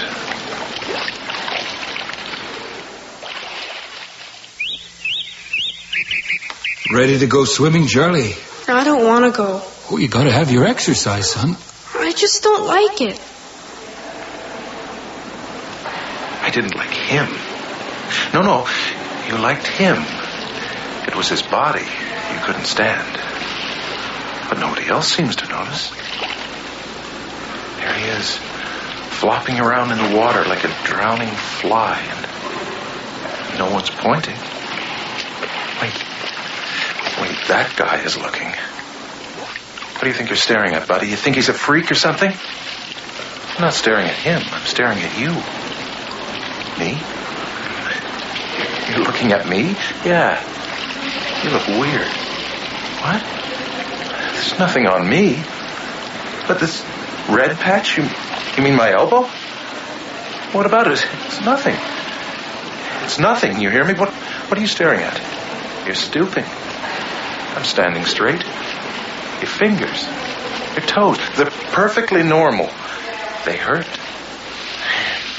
You're crazy, mister. Your eyes are crazy. There's nothing wrong with me. You understand? I'm fine. Oh, sure you are. You're just fine. You see it, don't you? You see it all over me. I can see it, too. Hey, I can see what happened to me way underneath. I'm all crust and scales and limping. Hey, don't touch me. Nobody touches me. It's your skin. My skin.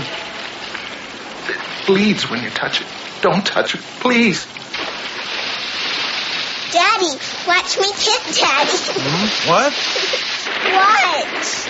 Oh, that's great. Daddy. Oh, you're doing great, baby. Watch this, Daddy. Submarine. That's great. Watch, Daddy, watch.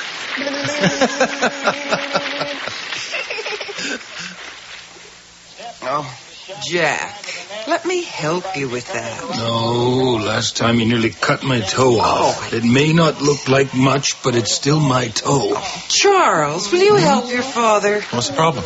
Do me a favor, son. What? You mean you won't do it? Sure. What is it? Well, he needs you to cut his toenails. They're getting so long they're turning inside out. Nails? You want me to cut your nails? Well, we've got these special clippers. I can't do it myself. Here, I'll spread out some newspapers. Me too. I really appreciate this, son. No problem. Oh, just under his feet, Meg. Yeah, give them a good close cut, son. But watch out for the toes. Well, anytime you're ready. Oh, my God. I can't tell the nail from the toe. Go on, Charlie. Don't be shy. These nails are so thick. Crumbling. Oh, no, wait. That's not nail. That's toe. Go ahead, son. Cut. Cut what?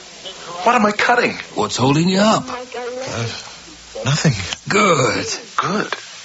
Good. I don't know what I just cut. Attaboy, Charlie. Just keep going. His toes are like seafood salad. Curling tentacles of octopus and squid. I don't believe these are really feet. What is this powder under his nails? Why are his toes disintegrating? Psoriasis?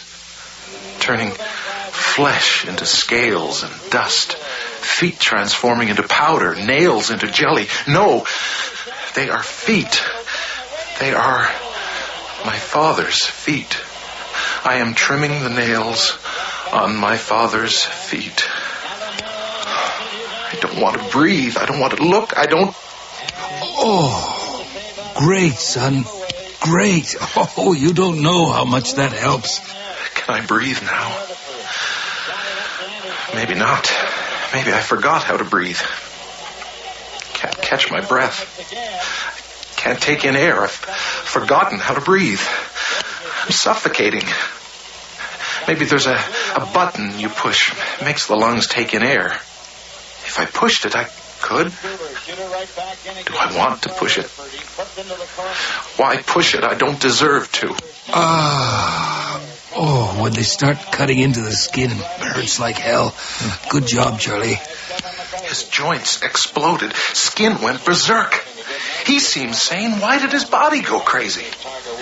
He's the one who keeps dragging himself into the next day. How come I can't do it? How come I can't face him?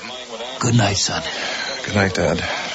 He's your father, you stupid gimp. What right do you have to be disgusted by your own father? Because I'm suffering too. I'm suffocating. I can't breathe. Suffocating. Please. Please. Finish the story, Daddy. What?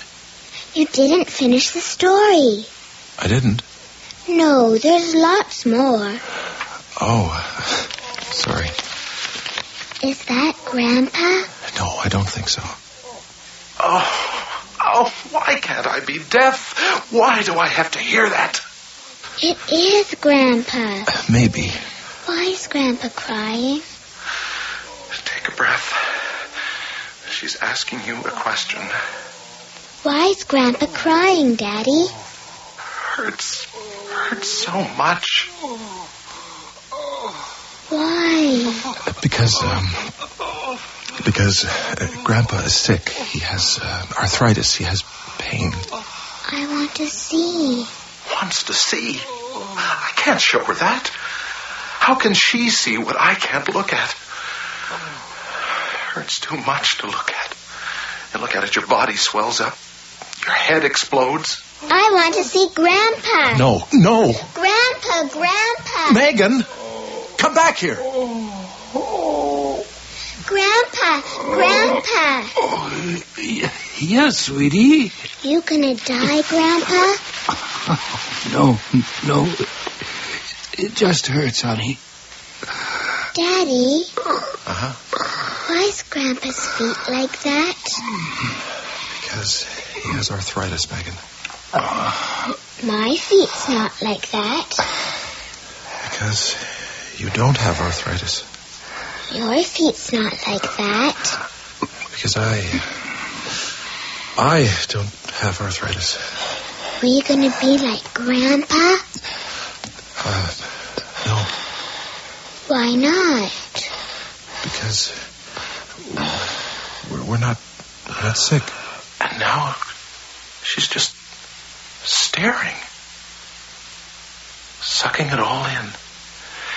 He's lying there. She's looking and looking at his feet.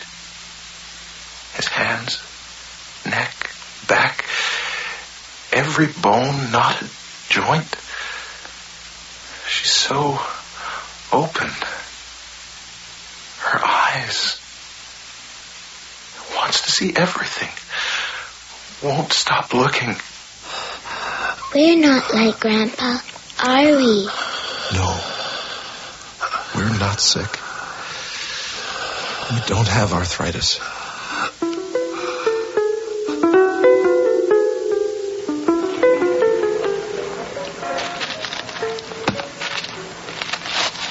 Charlie? Charlie? Yeah? Oh. Come in now. Not yet. You can play later. No. I'm not coming in. It's okay. He's sleeping. Come on in. In a while. I'll be in a while.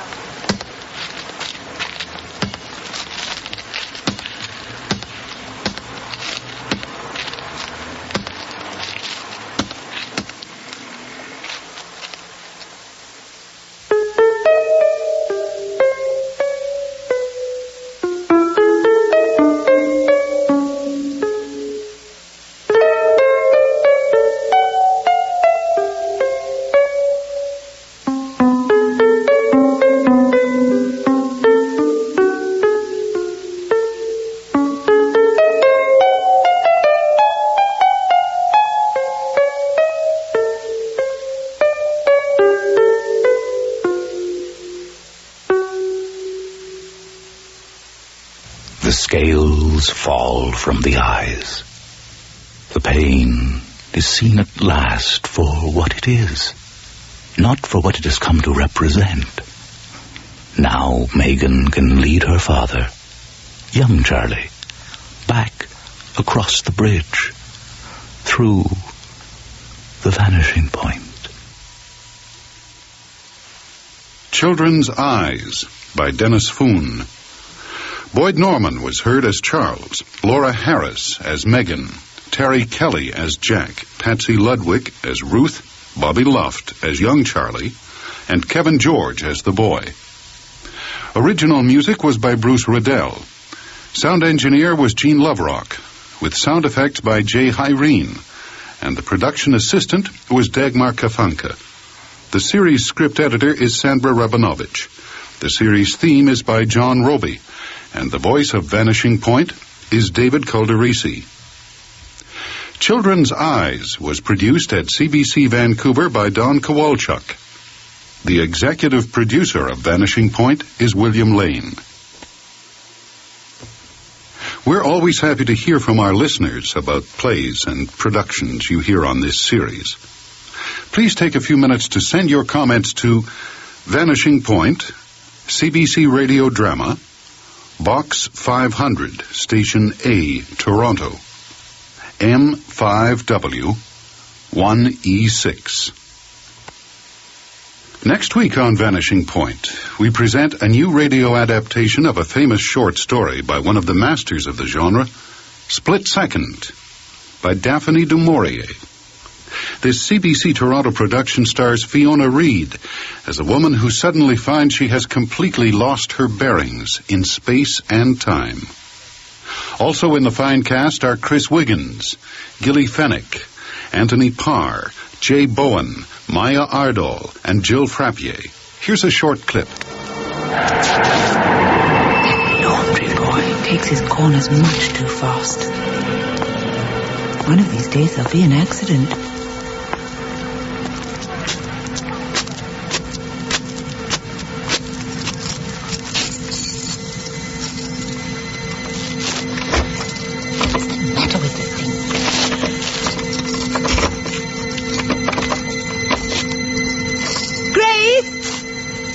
It's only me. My key's jammed in the door. Could you come up and let me in?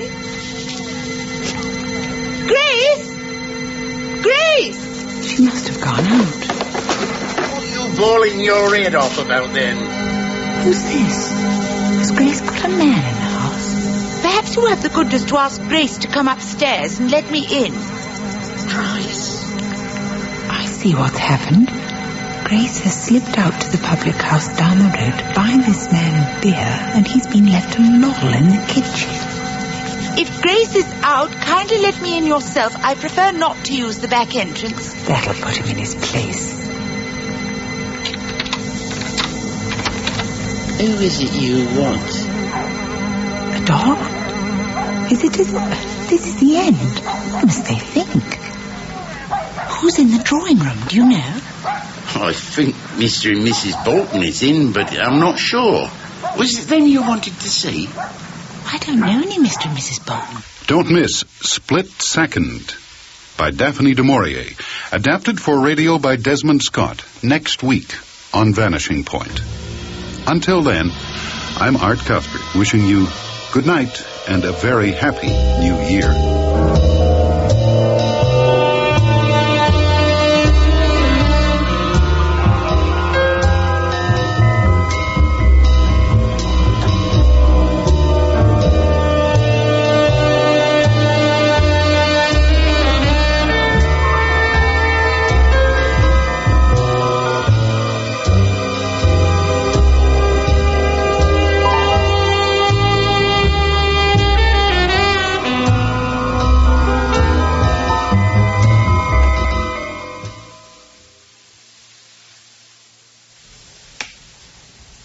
This is the last night of the year, since half of tomorrow night officially belongs to next year. Tonight, then, is the true night of completion, the best time for a winter dance, an opportune soiree for adjusting the past instead of anticipating the future. But somehow, it all makes me want to go to the drive-in to see Rambo.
Where do we come from?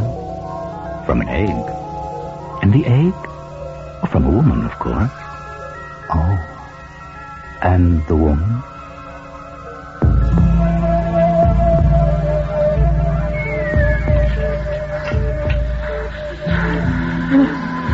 Claire.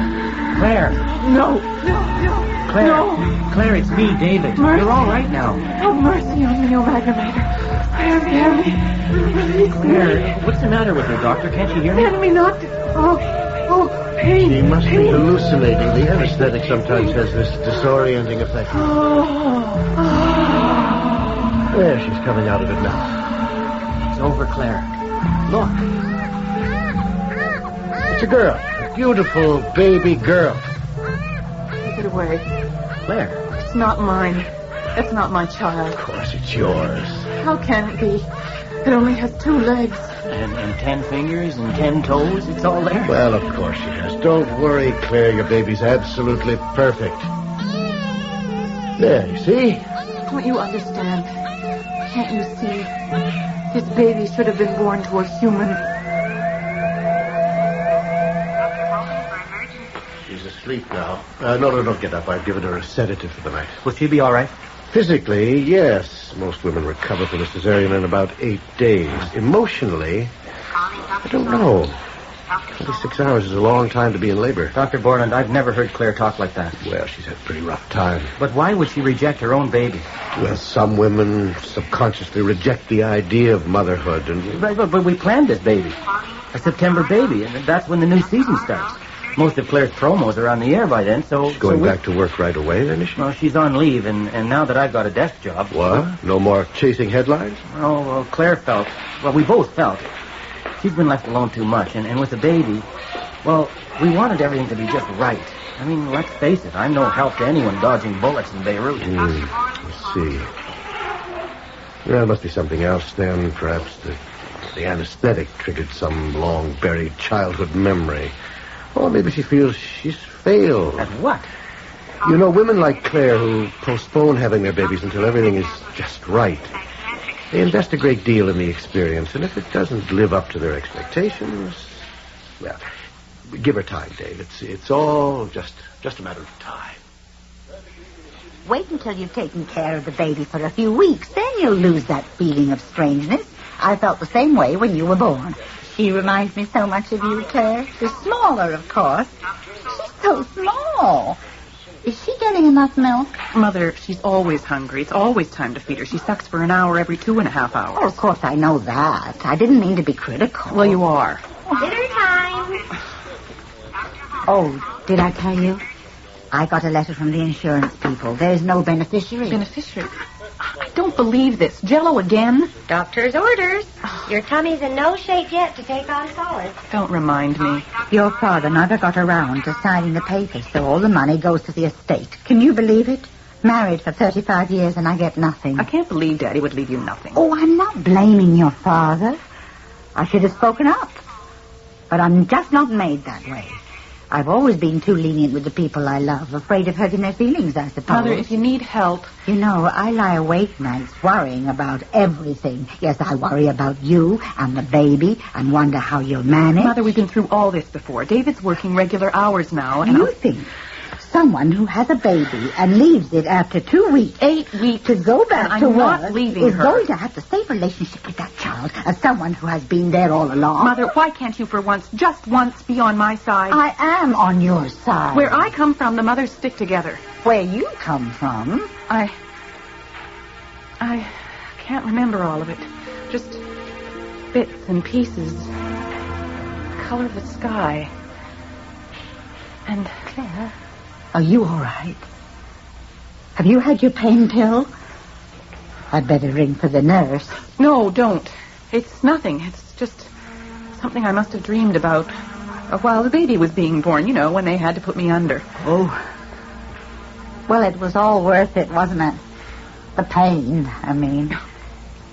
I just wish your father could see her. His first grandchild. You know, just a beautiful dream. I sometimes think if your father had loved me a little more, he would.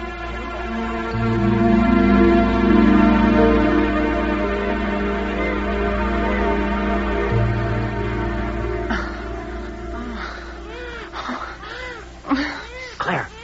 Bones. They have no bones. Claire. I hear her. You've been having that dream again. There was thousands of them, David. All over the sky. What? Floating in an orange sky. Oh, come on, Claire. It was only a dream. What time is it? 3:30. Oh. You want me to... No, I'll go. What was it this time? Who knows? Move over. Babies cry at night. They can't help it. It's in their blood. Mm-hmm. Like vampires sucking the lifeblood of their parents. No, don't. Ew, what's the matter? I'm tired. It's been 6 weeks. I know, but I don't feel lovable. I feel like I'm wearing someone else's skin. It feels fine to me. My body will never be the same. Having a baby does that, you know. David, what do you think? Do you think love between a man and a woman can last forever? Come on, tell me. What do you think? Hey, what is this, a test? I'm serious. So am I. David, what happens to love when children come along? It gets better. And when children grow up and leave? What do you want? A guarantee? Come on. Relax. What happens to love when there's never any time to talk? Okay. What do you want to talk about? We really are alien beings, aren't we? What?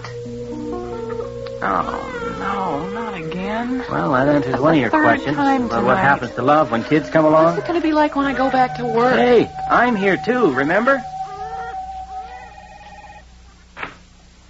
Sorry I missed the staff meeting, Jack. The baby. No, it's okay. There's nothing wrong, I hope. No, thank goodness. The doctor says she started teething a bit early, that's all. I guess I just overreacted.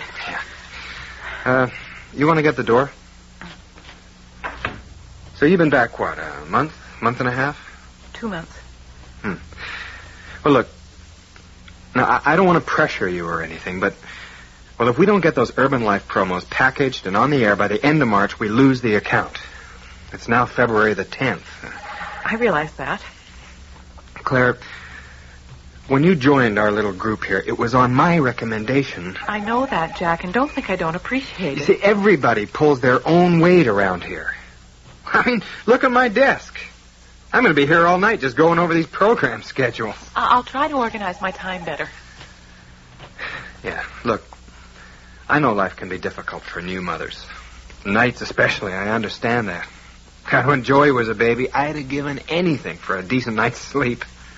How old is he now? He's 10. I got a letter from his mother. Says he's doing just great. She's getting married again. So, you won't be late, will you? No, of course not.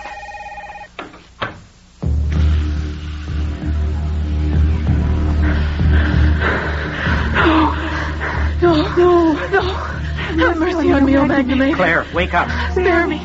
Release me. Vanishing. Claire, it's me. Wake up. No.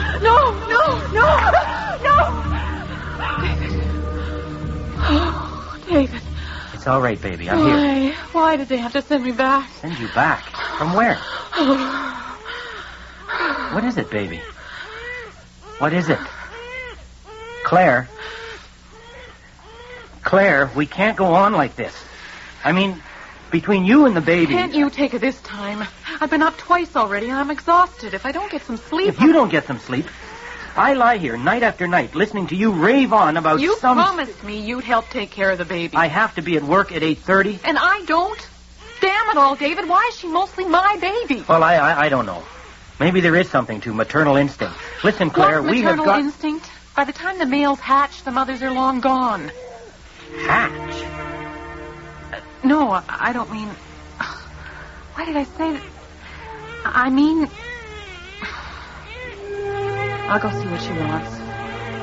What do you mean, Claire? I mean, I just keep trying till the baby quiets down, that's all. Look at you. All beet red and damp.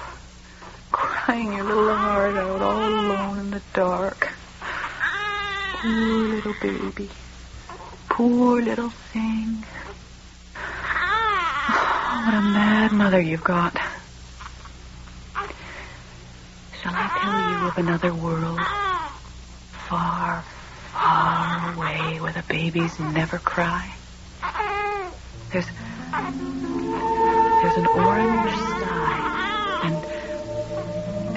everywhere you look, babies, younglings, spinning their cocoons.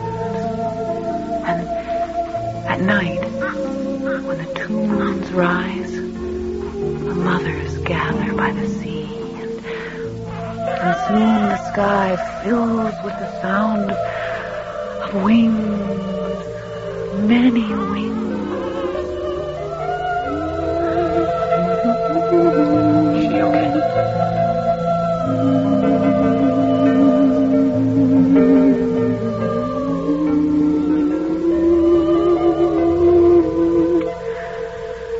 Look, she recognizes the melody.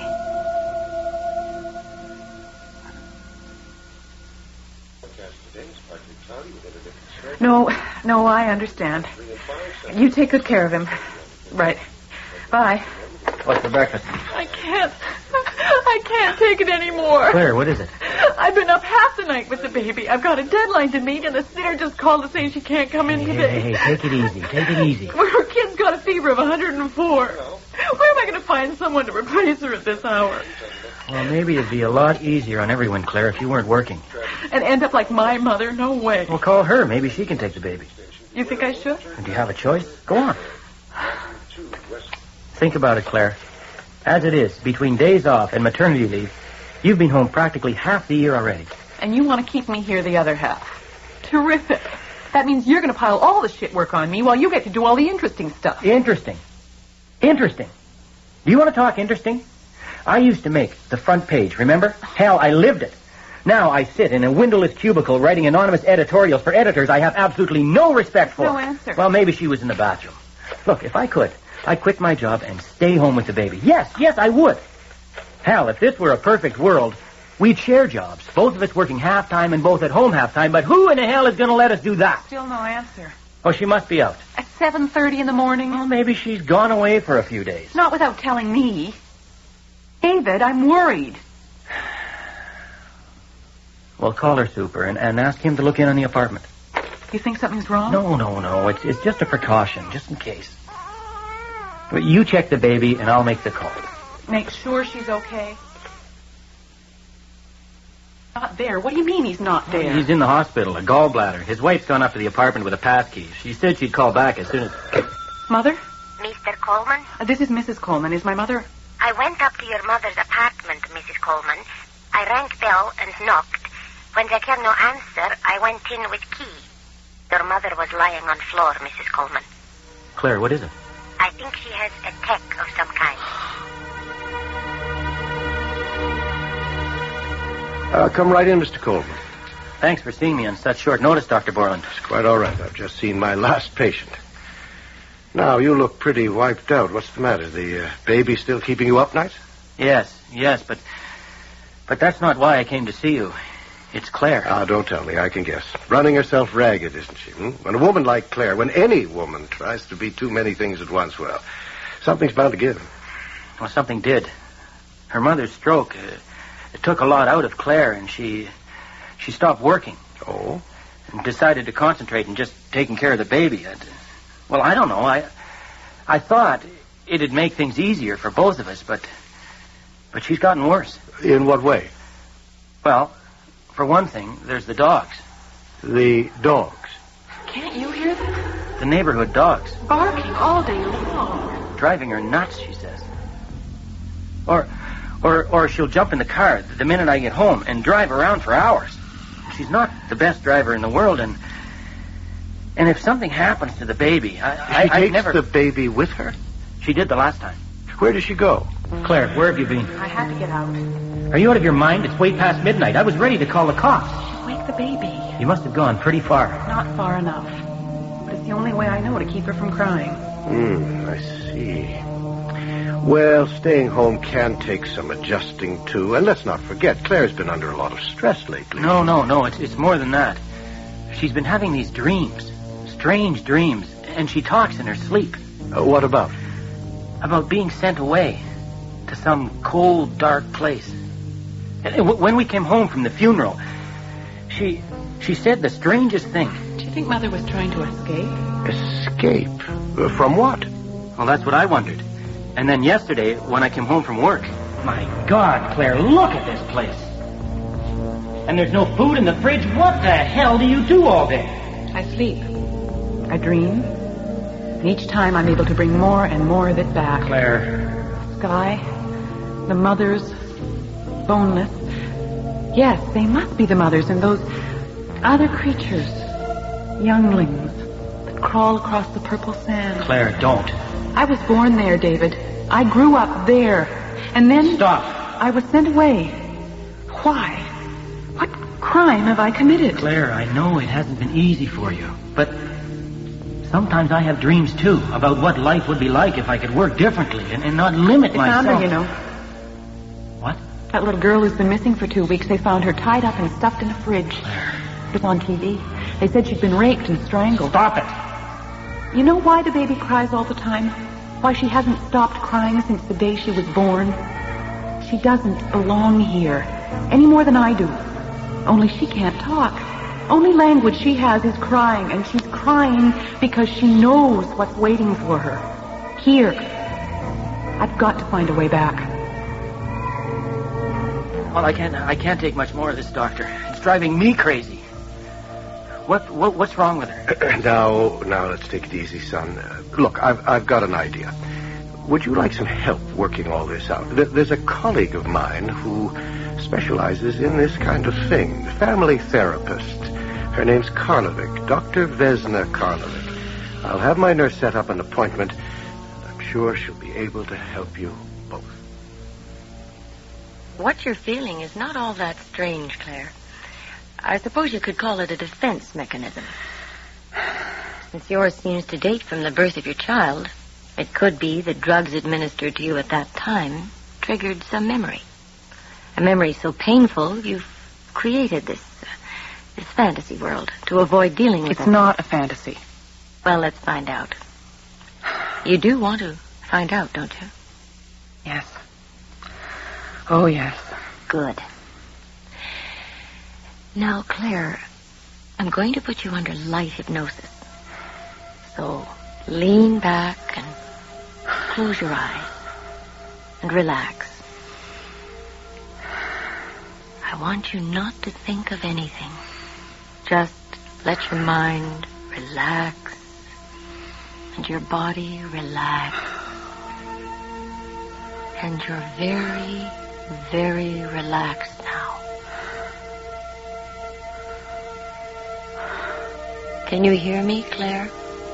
Yes. How do you feel, Claire? Heavy. I feel very heavy. Good. The gravity on this planet drags me down. You're an alien? Yes. Trapped in a human body? A woman's body. This is punishment for a crime or crimes committed on another world. Yes.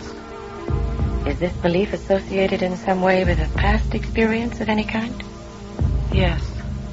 Was it something that occurred before you were 5 years old? Yes. Before your first birthday? Yes. Did something happen at your birth that has to do with this? Yes. Was the experience frightening? Claire, do you remember being born? Yes. Is it all right for you to recall it? Yes. Now, Claire, I want you to go back in time to just before you were born. You're getting smaller and smaller. You're in your mother's womb, Claire, just before you were born. It's warm and it's dark. Now, I want you to tell me how you feel. I feel gray. Grayish cold. I feel closed in. Cocooned. I can't move. It's just all gray. What sex are you, Claire? Male. I'm a male. And I have many legs. Legs? All curled up against my body, but now they're shrinking. Getting smaller and smaller. I'm losing my legs. My whole body is changing. Changing? I can't breathe. I'm choking. There must be a way out of here. The shell. I'll have to force it open somehow. It's too tough. I can't crack it. I'm going to die in here. What's it? It's sticky. It's something sticky softening the shell. It's coming from me. Oh, I almost got it now.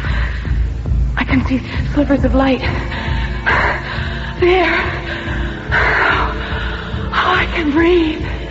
Oh, the light hurts my eyes. What's that? What's that pumping sound? Pumping fluid through my body, through my veins, into my wings. Claire. I have wings. Claire. I can fly. I am flying. You can't fool me anymore. I know who I am. Look, I'm flying. I'm flying.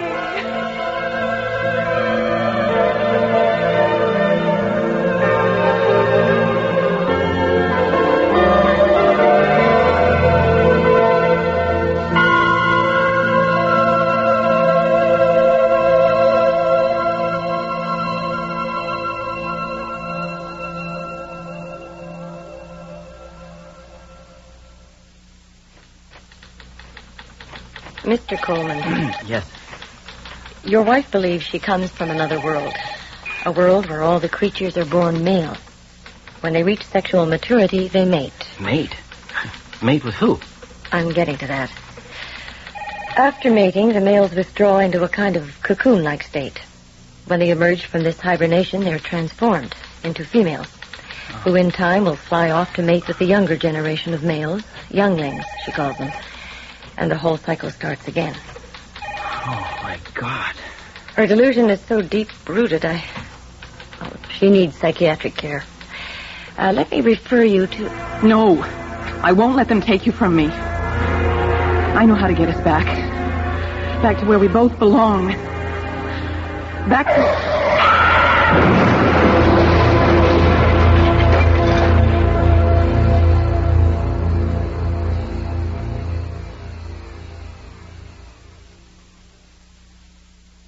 At least she didn't suffer. It's a miracle the baby survived. Hardly a scratch on it. But how could I let this happen? It's not your fault, What if Claire was telling the truth? What if there is another world and... Pull yourself together. You've got a child to think of now. Yeah. Yes, you're right. The baby. But what if the baby is... Order! Order in the place of judgment! Kariman, you have broken the circle, escaped from the place of chastening, initiated the hastening of another transgressor. Fortunately, her host body sustained little damage. However, this in no way mitigates the seriousness of your offenses, Kariman. Magnamator, please, tell me, why was I condemned to life as a female on that primitive planet? What was my transgression? You were found incapable of loving anyone but yourself. For chastening, you were banished to a world where love is so highly prized that those who feel its lack willingly enslave themselves for it. But how can there be love between master and slave, between creatures who, unlike us, are prisoners of their sex, who have never experienced the pains or pleasures of their opposites? That is real chastening. I don't understand. You will. It is our decision, Tariman, that you must return. No. Have mercy on me, O Magnamator. Spare me. Release me. Order! Order! Or I shall clear the place of judgment. Since the host body is now damaged beyond repair and cannot be revived, we must find you a new body. You will be reborn, Tariman. Take on new, off-worldly flesh. Forget all that has gone before. Mercy! Mercy! Spare me, O Magnamator! Send me not to...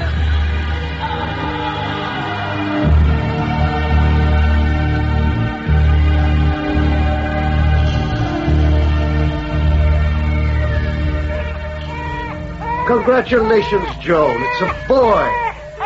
Fine, healthy boy.